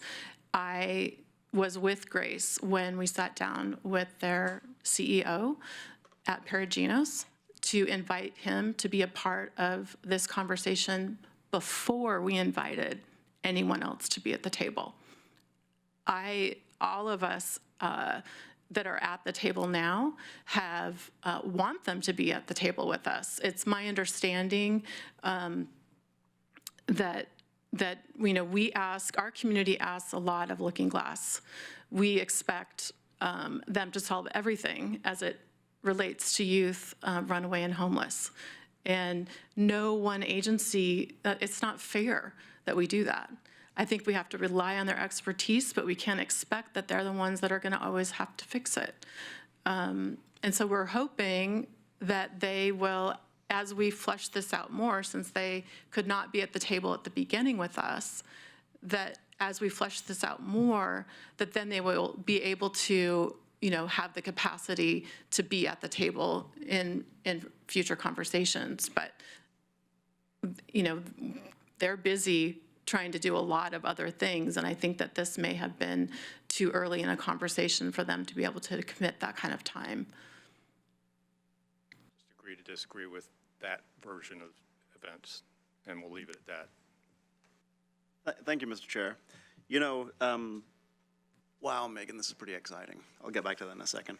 I'm a strong supporter of Looking Glass. In fact, back in the late 1990s, 1997, 98, 99, we had a council committee on homelessness and youth, which I chaired.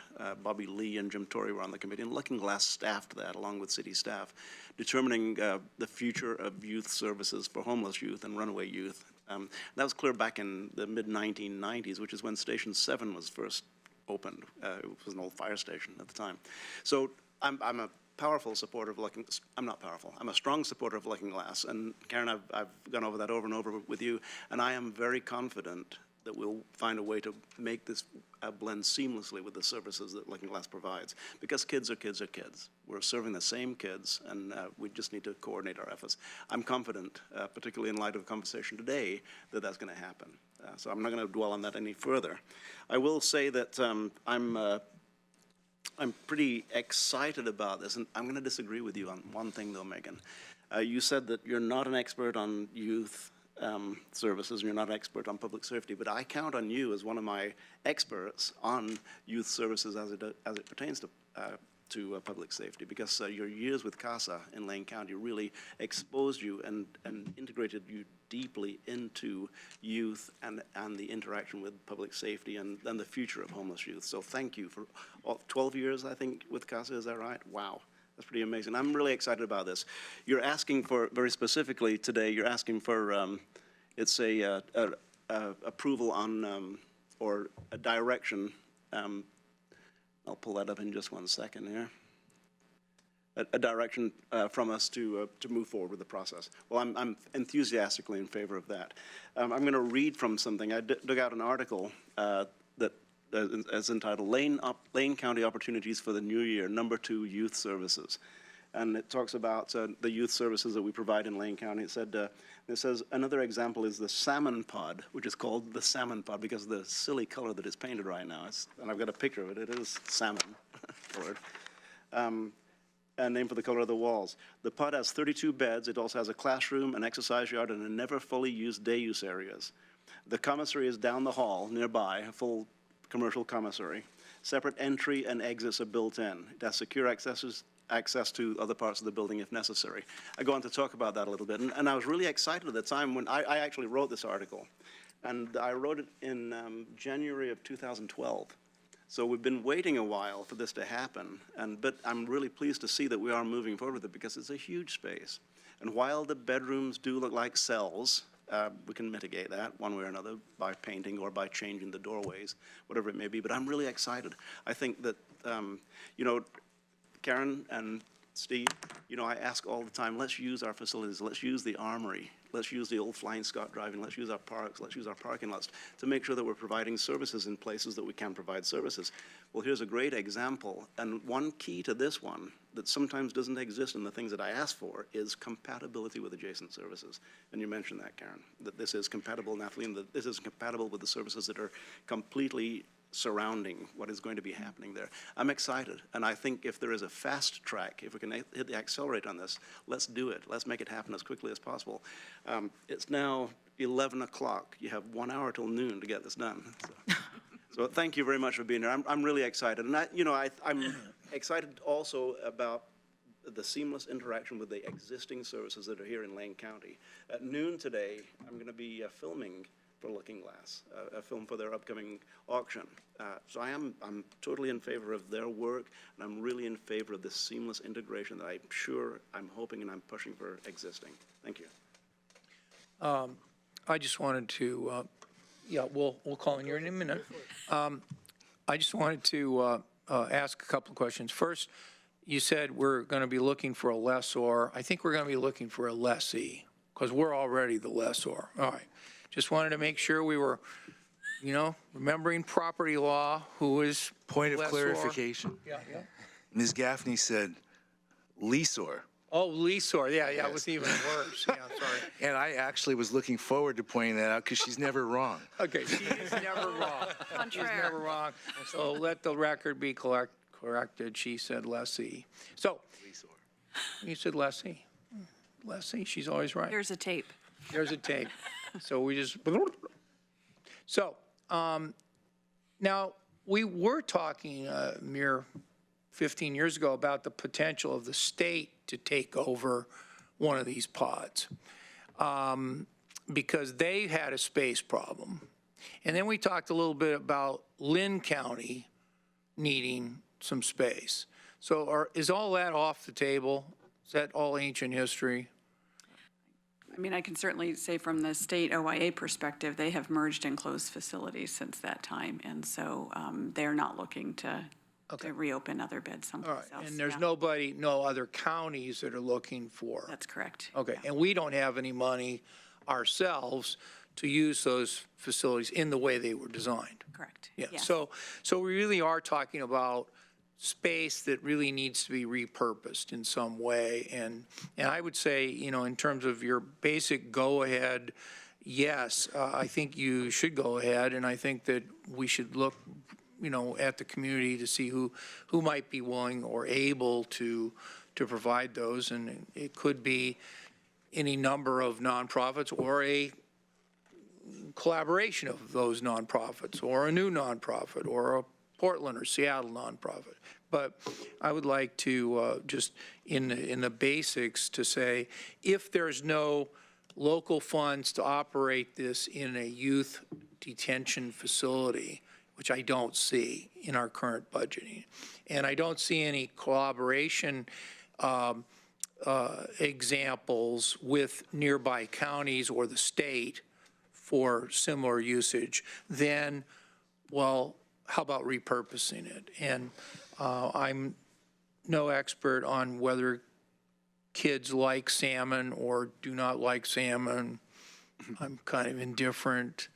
I see we have a salmon right here, a colored outfit. No, I'm more blue today. But so I don't really need myself to get into the detail of it, but I do think that having a facility and a place that is appropriate for this particular need, that it really isn't, it's not an institutional need like building a jail or youth detention or it's not really even police services. It's like this nebulous area where kids need help. That's what it really comes down to. And the more we can get onto the problem of solving their problem rather than scheduling a court date, which is kind of the approach of the legal system, like schedule a court date. Well, something good might happen at the court date. But in the life of a 14-year-old, that might be 100 years. In my life, it might be 10 seconds. But in their life, it might be, and a lot can happen. And a lot of bad can happen. And so getting those services right away, I think, is good. So I think you have your go-ahead in terms of, thus far, but there's also different perspectives as to, well, what additional services could be provided. I mean, you talked about showers. Well, there's a shower there. You talked about food. Well, there's food there, but only if someone buys it, and it's not really part of the youth services budget currently to provide that food or maybe even that hot water. But clearly the connection to other youth services would be greatly enhanced. There's a juvenile court there. There's youth services. There's the kitchen. There's the opportunity for maybe some kind of internships, working with the food program. There's a lot of facilities there that may be able to be used, but there's also all these legal issues of some kids are in detention, they're in custody, and they can't necessarily be easily moved back and forth, or those kids that are the drop-in kids may not be able to be in the secure part of the building. So there's a lot of logistical stuff, but as far as having a space that's not being fully utilized, let's try to utilize it. So, Commissioner Bernie. Took the wind from my sail. A couple of things. First, I think it's pretty clear you have it looks like to me, you have a near unanimous head nod to move forward, right, which is what you need. But now I'd like to make a couple of other comments. I don't have the intimate background that Commissioner Bozovich has, but if I did, and if that were all true, and I don't know if it is or not, I would be equally upset. I have a thing about utilizing talent locally. I don't know if you've noticed that in other of our conversations, but utilizing the expertise we have locally before I go out for state or national experts. And full disclosure, 28 years ago, it was Looking Glass that had the flexibility to waive some of those requirements, creating boxes that I think you referred to, and host a consortium of people that were looking at how 28 years ago here, that issues such as homelessness, poor academic performance, gangs, youth kinds of issues were in all the programs that were being operated, the programs looked great, but as we looked at the entire community, it was looking worse and worse and worse. And I think you implied that, if I'm not correct in your comments. One, I'm all for local expertise, and I'm sure you guys are going to incorporate and include Looking Glass and others as you move forward. I've had only great experiences with them. Now, this is when Steve Who was in your position. Steve Carmichael was the head of Youth Services. Jim Forrest was the head of Looking Glass. And I was the head of the Lane County Mentor Consortium. This is a long, long time ago, which CASA was one of the members of back then.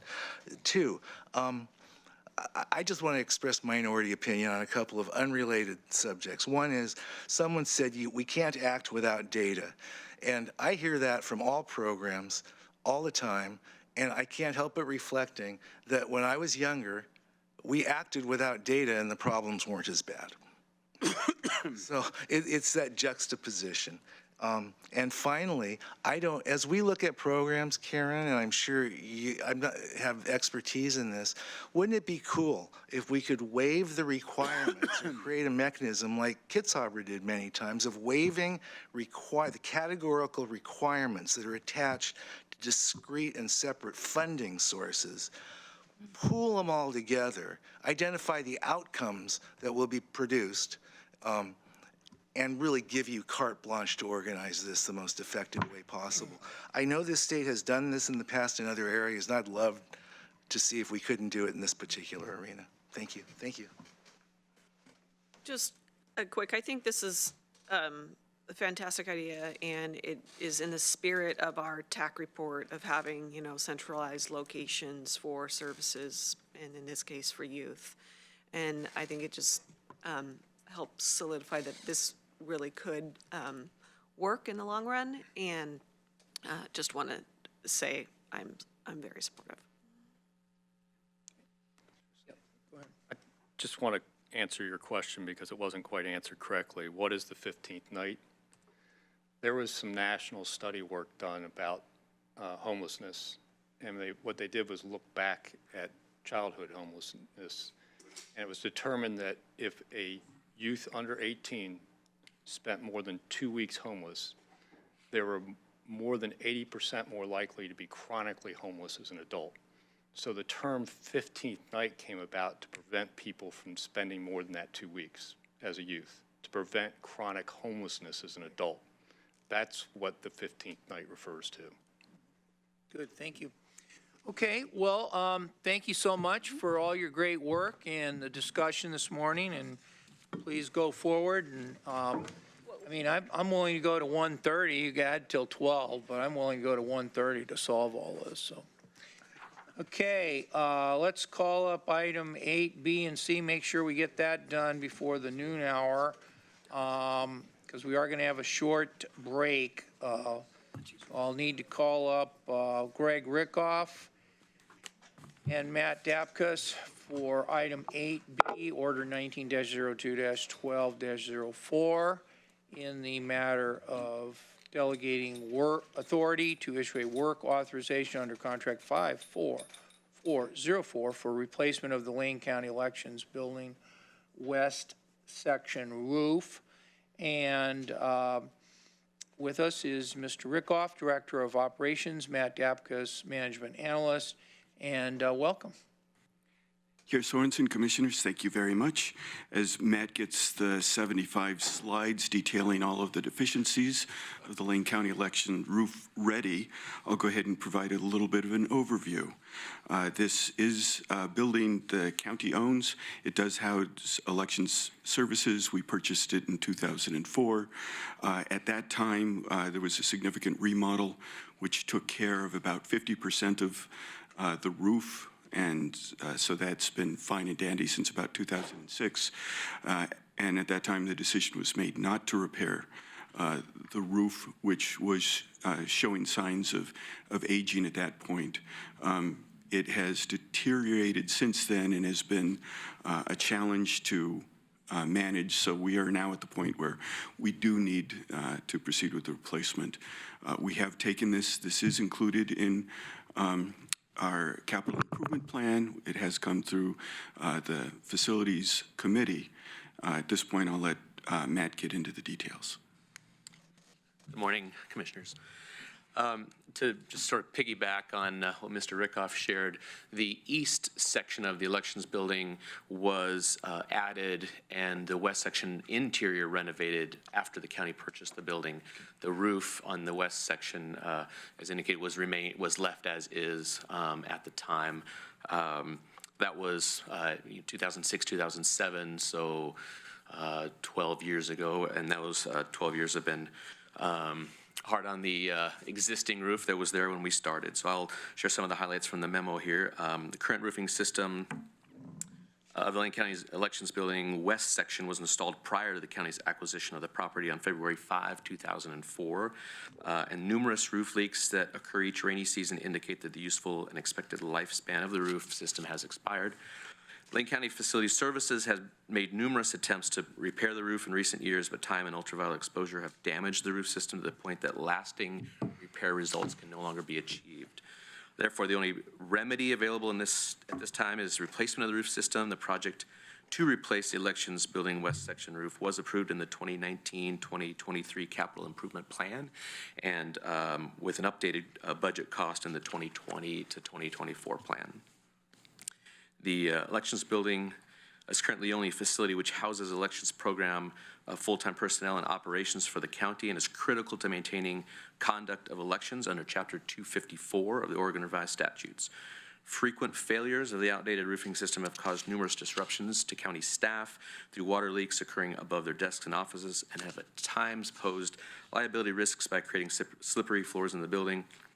Water damage has occurred to other building components because of the existing roof conditions, and leaks could threaten the integrity of the election process if the intruding moisture were to damage official ballots. So far, we have avoided that big problem, but that certainly remains at the high level as far as risks that this condition poses.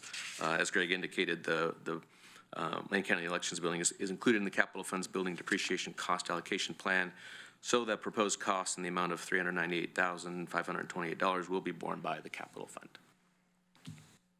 Okay, so are you finished with your presentation? Yep, okay.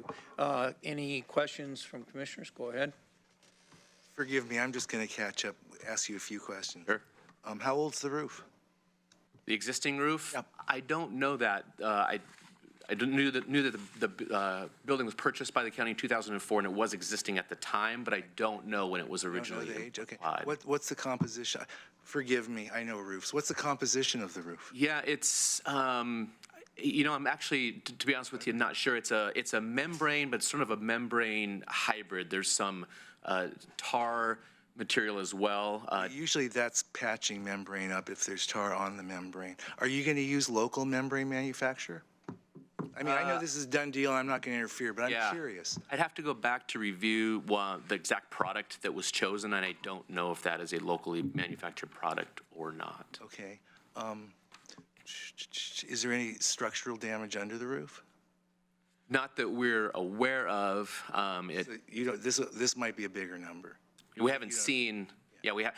They're prepared to replace the structure under the roof, the plywood and the supporting substrate. Yeah, that's part of the project. Yeah, that is included. Did you find it? Okay. Not to exceed cost. Thank you. Thank you. Thank you. I won't belabor it. Just to be clear, this isn't a done deal in the sense that you're recommending this, but if we don't approve this today, it could come back in 2 weeks, right? It's not like more rain. Well, I mean, there's obviously problems with any delay, but I mean, this is not a time-sensitive item, is it? Yeah, it is. Chair, It is? Chair Sorensen, Commissioners, to the extent that the season to go out and bid roofs is fast closing. Agreed, but is it closing that we couldn't have this come back in a week or 2 weeks? We certainly could, but we do have the answer to the question in terms of the materials. And we're working with Evergreen Roofing, it's the local. Evergreen Roofing is the subcontractor. I'm looking here in the list that they provided through the general contractor under our retainer contract. I don't see a brand name for the actual roofing material. They label it as a 60 mil PVC fully adhered membrane roof system. Totally okay. Just not sure. What For future reference, there's a roofing company that has it's from this area called IB Roof Systems, and they're a leader in membrane roofing. And my last question, I'm sorry, is this a flat or is it at an angle? It is a flat roof. Can the structure, not that we're even considering it now, but can the structure in the future support solar? I haven't investigated. Would you ask them just to check it out? Sure. They'll know. Okay, thank you very much. Thank you. Well, okay, Commissioner Farr. Oh, I was just going to say better head for Jerry's, right? I am interested in more on this timing issue. So what if we wanted to do the solar roof right now? We just said, well, you know, we know that the roof is bad, and we know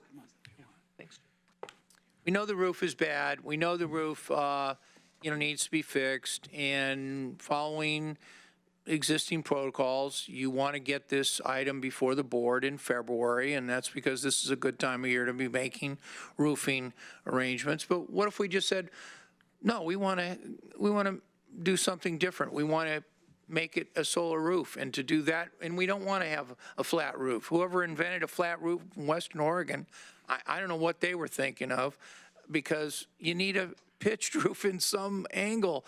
And so what if we wanted to do a solar? What would be the implications of that? Why would you say, well, that's a dumb idea? Or would you say that's a great idea? Or would you say, gee, somebody should have brought that up a couple of months ago? Or, I mean, what is the answer if we thought, well, we want to not just fix this roof, we want to really rebuild it, and part of it is to have a 30-year or 20-year, and that might be the life cycle of the solar as well.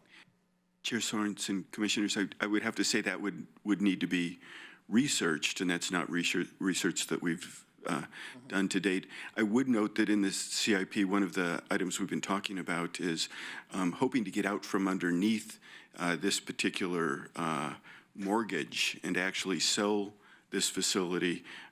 As we see changes in this building, it would be my interest in having the county clerk's functions reunite. We have deeds and records here in the public service building with elections at a distance. I would be hoping to get free and clear. Now, if it adds value to the building, that might be worth it. I don't know what our return on investment might look like if that were to happen. We simply have a very leaky roof with lots of buckets spread out that we'd like to get to as soon as possible. So, other than that staff urgency, we're at your disposal. I respect the urgency. I was trying to introduce new thoughts as we're planning for future kinds of things, understanding that it takes research, and there's a whole bunch of other things one needs to know to look at the viability of that. But thank you, because I think as we move forward, these are considerations that probably haven't had before. And Chair Sorensen, Commissioner Bernie would be pleased to start preparing those answers. And you have but to direct us, and we'd be interested in exploring those options and having that prepared. We're certainly simply unprepared at this time. We have been joined by Jim Cheney, who has a great deal of experience with this particular roof, if you would like to hear from them. He has experience with this roof. With this particular roof. Chair Sorensen, Commissioners, in about prior to the time that the county purchased the building, it was owned by Ballheiser Hubbard Engineers, who later relocated to the library.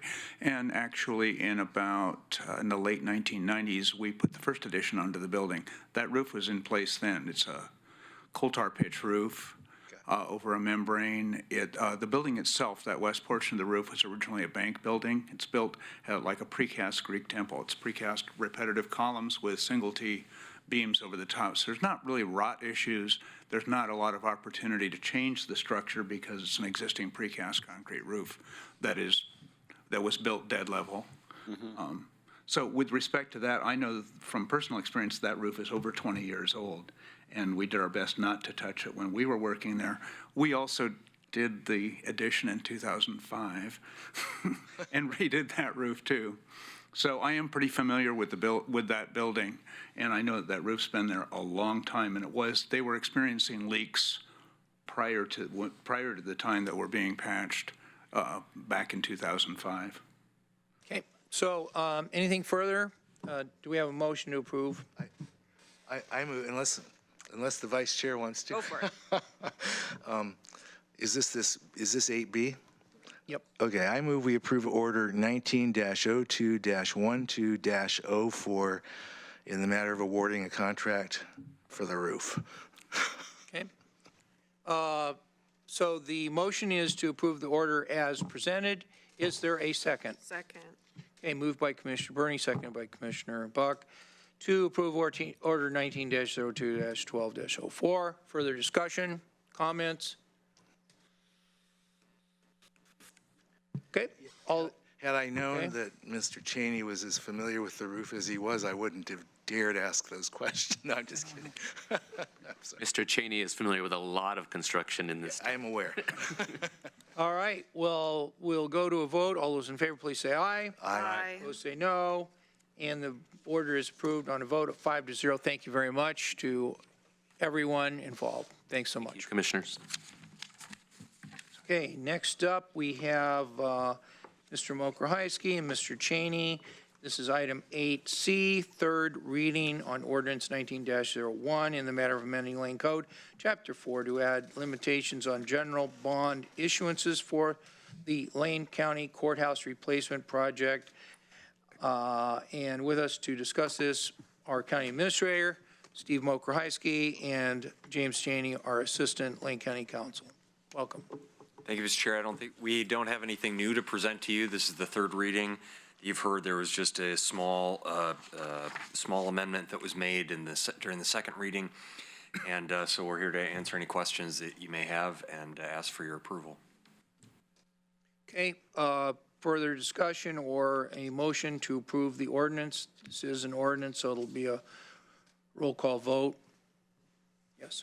So I'll move approval of ordinance 1901 in the matter of amending Lane Code Chapter 4 to add limitations on general bond issuances for the Lane County Courthouse Replacement Project. Second. Whoops, I'm sorry. Wow. We second it. Multiple seconds. So I'll say the motion is made by Commissioner Bozevich and the second is by Commissioner Farr to approve the third reading on ordinance number 19-01. We'll have further discussion now, and following the discussion, we'll have a vote that Mr. Mokrahysky will be tallying. So, further discussion? Okay, we'll go to a vote. I'll ask Mr. Mokrahysky to poll the commissioners. Commissioner Bozevich? Aye. Commissioner Berney? Aye. Commissioner Buck? Aye. Commissioner Farr? Aye. Commissioner Sorensen? Aye. What is the vote, Mr. Mokrahysky? It's 5-0. Okay, thank you very much. Okay, let's go back to our adjustments. We're going to go back through the order of the board meeting to make sure we do all the things we need to do. And perhaps at this time, we could call on item 8A, the county administration announcements. Just a couple of brief, and I will say Mr. Dingle indicated that he does not have any announcements, so you can consider 7A complete. Just a brief announcement. Commissioner Farr mentioned the outcomes that we've seen just in the past month through the St. Vincent de Paul Dawn to Dawn operation. As of last Friday, 23 residents of the new Dawn to Dawn program have entered housing.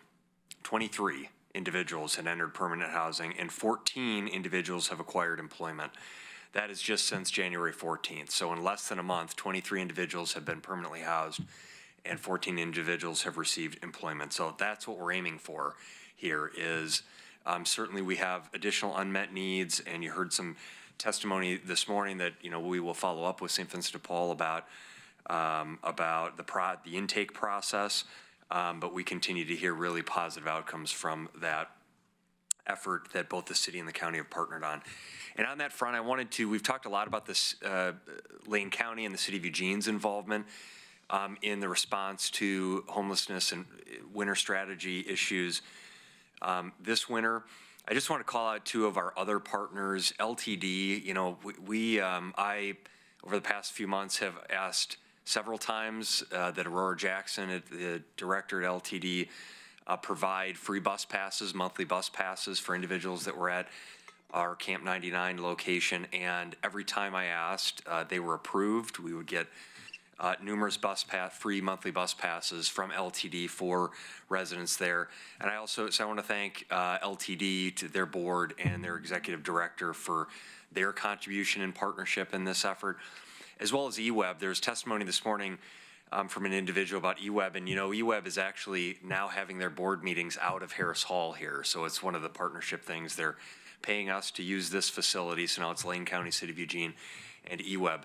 And it's another example of a nice partnership we have with EWEB. But likewise, with our homelessness and winter strategies, I reached out to Frank Lawson at EWEB and asked that EWEB consider discounting electrical upgrades at the St. Vincent de Paul site on Highway 99 as we were preparing that site for these additional beds, dawn-to-dawn beds. It's so as opposed to using these diesel generators that they'd use for heat and other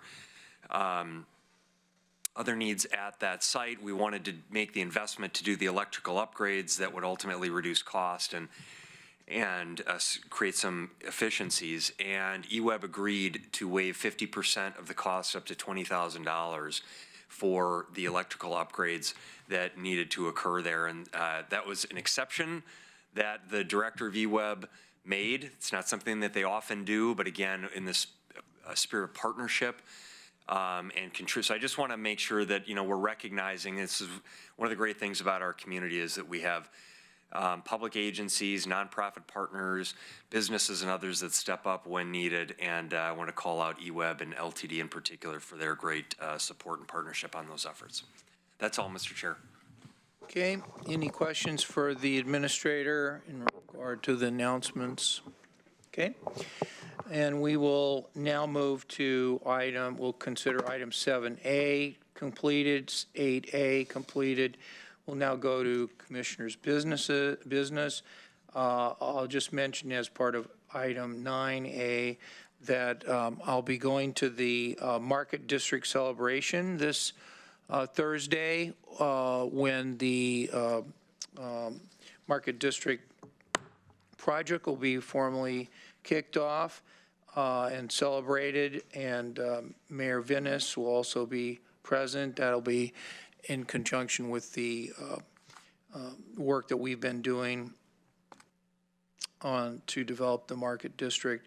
Also, the Asian celebration, which I think is called the Oregon Asian Celebration. It's broader than Lane County, I believe, and they are having their annual opening ceremonies on Saturday morning at 10 o'clock, the Lane Event Center, and I'll be there as well. Are there other commissioner announcements? This past weekend, I attended a meeting at the Spencer Creek Grange regarding rural internet access. I felt it went really successful as a start to the conversation of how we can delve into that more. And I'm working with Lane County staff on how we can continue equalizing access to internet throughout our county.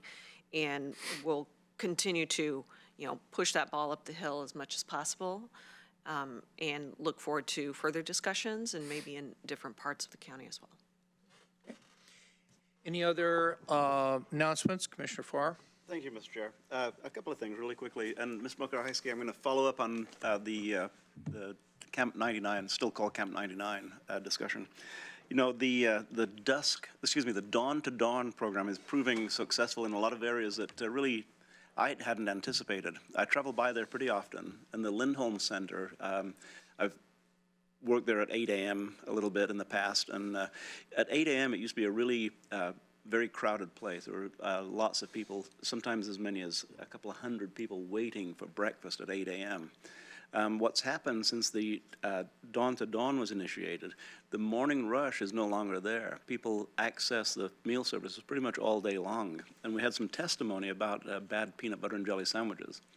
The fact is they serve hot meals a couple of times a day, and the late in the day meal is usually just a consolidation of whatever's more or less not leftover, but is available from earlier on in the day. So the hot meals are provided at lunch and as a at breakfast and as a late lunch. And they're really good hot meals. The time I was making breakfast there, we were making biscuits that I swear were far better than any I've ever made at home. And serving hot, it was served with sausage and gravy. I mean, it's the meals that are provided there aren't bad peanut butter and jelly sandwiches. It's good food. Besides, I've never really actually had a bad peanut butter and jelly sandwich. Maybe there is such a thing. But that being said, unanticipated success from that program, and the Dawn to Dawn program is something that I believe we can look at as we look to the future for other programs that we're going to be supporting. For instance, Ms. Schultz was talking about a dusk to dawn youth facility. Potentially and this is just the term she used, and I'm not sure if that's exactly what she meant, but I would anticipate that if it is a place for youth to sleep at night, it's also going to be a place for them to access services during the day, that it's not going to be you have to leave at 8 a.m. and come back at 6 p.m., the way the Dusk to Dawn program historically has operated during our Winter Strategies program. So I'm really excited about the new and innovative ways that we are looking at providing services to people who have been experiencing homelessness for whatever reason they may have. The other thing I'll mention on that is that the Metropolitan Wastewater Management Commission met on Friday, and earlier in the year we'd allocated $50,000 of MWMC funds to cover the SDCs for tiny houses. And it was reported last Friday that very few tiny houses have requested the SDC waivers. So the $50,000 is going to be carried over. And I'd like to say that, I'd like to put that out there, is that tiny houses do have the option of petitioning for SDC waivers from MWMC. And MWMC is interested in looking at more ways that they can be of assistance beyond their core mission, which is providing a place for the water to go when you flush the toilet. You know, they do a lot more than that. So, so really, MWMC is proving to be a leader as far as helping to address some of the urgent needs that we need, in particular, the high SDC costs that we experience whenever we're building any kind of property or whenever we're improving any kind of property inside or outside the UGB. So I'd like to thank you for that. And Mr. Mograhiski, thanks for the good report on 23 permanent housing placements based upon the St. Vincent de Paul Dawn to Dawn program. Thank you. Anyone else? Go ahead. Sure. Last Wednesday, I got to testify on the Criminal Justice Commission's budget, and it's kind of important. I just want to remind the other commissioners about the importance of that. That's where the Justice Reinvestment Act funding comes out of, and I testified in favor of the full continuing level of effort, where with inflation of $49.5 million. At the same time, it was important, and other testimony mentioned this, the justice reinvestment programs we're doing that are really restorative justice programs are built on the funding of the Community Corrections Act. And that needs to be fully funded by the time study at $331 million, because if they don't fund that, we end up using JRI money to backfill CCA programs. We don't get to add on. So we need to, as you're talking with local legislators, we need to be talking with them about fully funding the Community Corrections Act at $331 million and then adding the JRI on top of that at $49.5 million. And that's what's going to enable counties to really do this great work we're doing with drug courts and treatment courts and all of our, our RLAM program that's taking people early release and has a 98.5% success rate. Just incredible work we're doing with reintegrating people. On top of that, they're looking at a new JRI purely on behavioral health and adding to that. So it's kind of like, as they look at that, they need to make sure they keep funding the CCA and the original JRA at full amount, because if they carve out another program for behavioral health and they don't fund those first two pieces, it won't add. It won't add things. So we just need to be consistent as we talk with legislators about fully funding community corrections, fully funding the JRA as it exists, which has prevented over $600 million in prison investment over the last several years, and then adding the behavioral health justice reinvestment, the new program they want to add, which, by the way, we seem to be way ahead of the curve with our mental health providers in the jail. The work where we have our behavioral health department is a member of our Public Safety Coordinating Council. You know, we're ahead. Seems like everything they're doing, trying to push out statewide, we're already doing at some level, but it'd be great to get funding to expand all that. So just want to kind of get that message across to everybody as it is that crazy season of the legislatures in session. As you individually get to talk with legislators, if you can kind of sort of mention community corrections, JRI, behavioral health JRI, they build on each other. Okay, anything further? Okay, so we're ready to move to item 9B, which is our agenda team requests and work session requests. And one thing I would like to do is make a suggestion that the board at some point confer with Lane County Legal Counsel concerning the jail litigation that has been discussed in our public comment today. But we'll only act on that request if there are 3 commissioners that want to discuss it. Sure. Are there? Yes? Yes. I'm kind of wondering what we're going to achieve talking with legal counsel. The sheriff is of the opinion, as an independently elected official, that he's following state law. And I provided you all a copy of some information on exactly what state and federal law are. The Wasco County decision doesn't necessarily have force in Lane County yet. It hasn't gone to appeals court where it would have application in Lane County and been affirmed there. So barring a court ruling and making an interpretation of whether he's following the law, even a county council opinion is not going to resolve that issue. And of course, county council can't direct the sheriff necessarily to do anything as an independent elected official. So I kind of wonder why we're asking county council and where we're going. I hate to say this, but what I would really like to see is somebody take it into court and get a court decision where we can get clarity, because that's really the only place we're going to find clarity is through the courts, because there is conflicting, Section 2 of ORS 181-820A specifically allows for the communication with ICE. Section 1337 of the federal code basically says a state can't bar that communication. And the sheriff feels like he's following in that. And I gave you some information on VIME, which is statutory requirement that we participate in. And that release information is public information. So there seems to be this,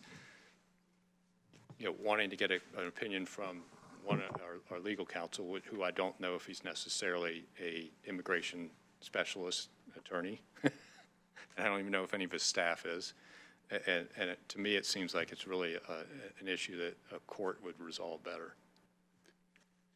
My request was to confer with legal counsel. Yeah. And for my take on that is that, I think it was back on in March of 2017 when the sheriff made a presentation along with the district attorney, and I believe that it might have been Ms. Hayes at the time when Ms. Hayes was the head of Health and Human Services. They made a presentation basically on how interaction with the ICE was taking place at that point in time, and I'm pretty sure that nothing's changed since then. So we could take a look at that presentation from maybe March 14th, I think, in 2017. Take a look at that. It's in our record.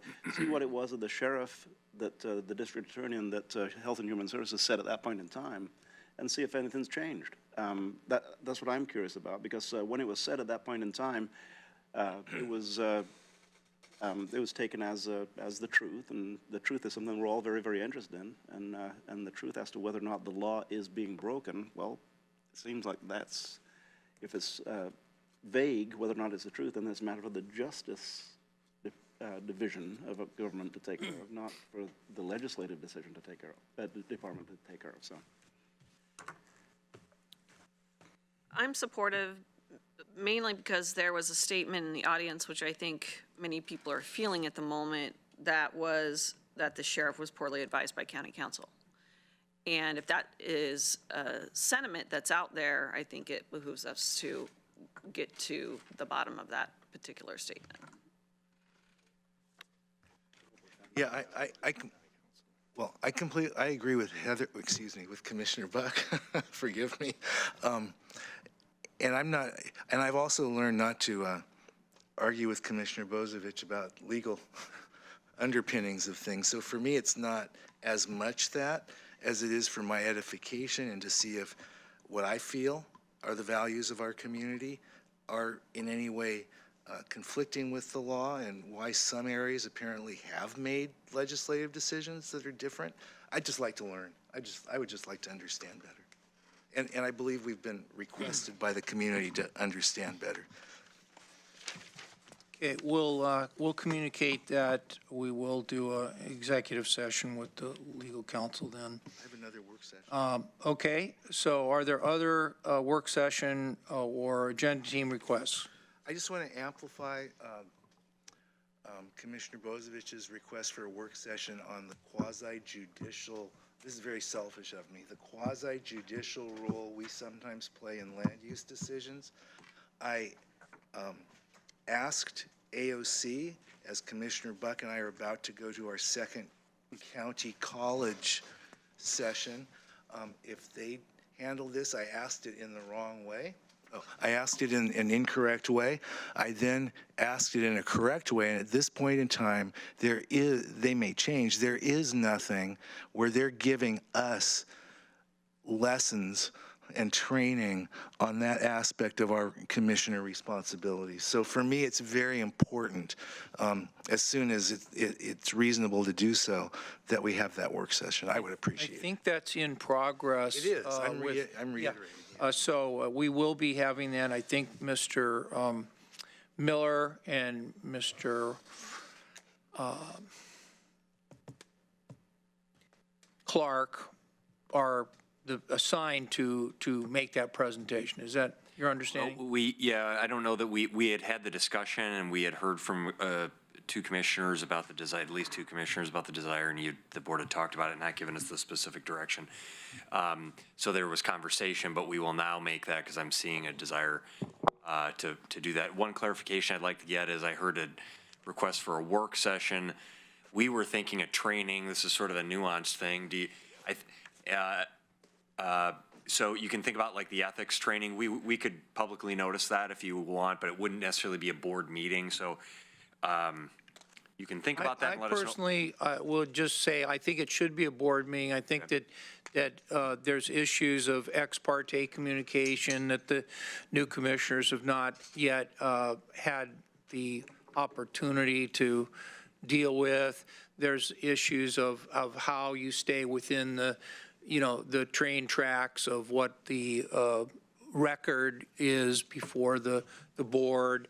And really, it's something that should be just a board work session of them presenting these things and commissioners being prepared to ask questions about how quasi-judicial. I think Commissioner Bozovich is the one that first brought this up, and I agree it should be a work session of the board. Okay, anything further? Yes, sir. Thank you, Mr. Chair. You know, Ms. Perrin, who's an organic farmer, spoke today, and she talked a little bit about Saturday market, about a year-round, farmers market, about a year-round farmers market. We do have an opinion on that, and we have done work toward a year-round farmers market, which would take place potentially on in the area that we're looking through those windows at right now. And at some point, it's not urgent, Mr. Chair, but I'd like to have a discussion or maybe a short work session, half an hour or so, on the potential and Lane County's role in a year-round farmers market, which would take place downtown Eugene. Just a brief response, Mr. Chair. We did close on, and I should have provided this update under my announcements. You received an email from Mr. Cheney, I think last week, that we did officially close on the purchase and sale of the City Hall block and the Butterfly lot. And so the City of Eugene now owns the Butterfly lot, and Lane County now owns the former City Hall block. It's not the City Hall block anymore, it's the county courthouse block. That's right, yeah, it's the former, as we said, the former, but it's the future home of a Lane County Justice Center. So, and Lane County that is the plan. We certainly, if the board would, I don't know if that was a specific request for a report. It is, back? yes. Okay. Yeah. And Lane County is contributing $500,000 towards the construction of a new Lane County Farmers Market on the Butterfly lot.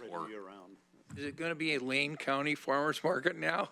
Well, it is the Lane County Farmers Market. I see. I mean, just from the standpoint that they currently are called the Lane County Farmers Market because the farms are located in rural Lane County. Last time I checked.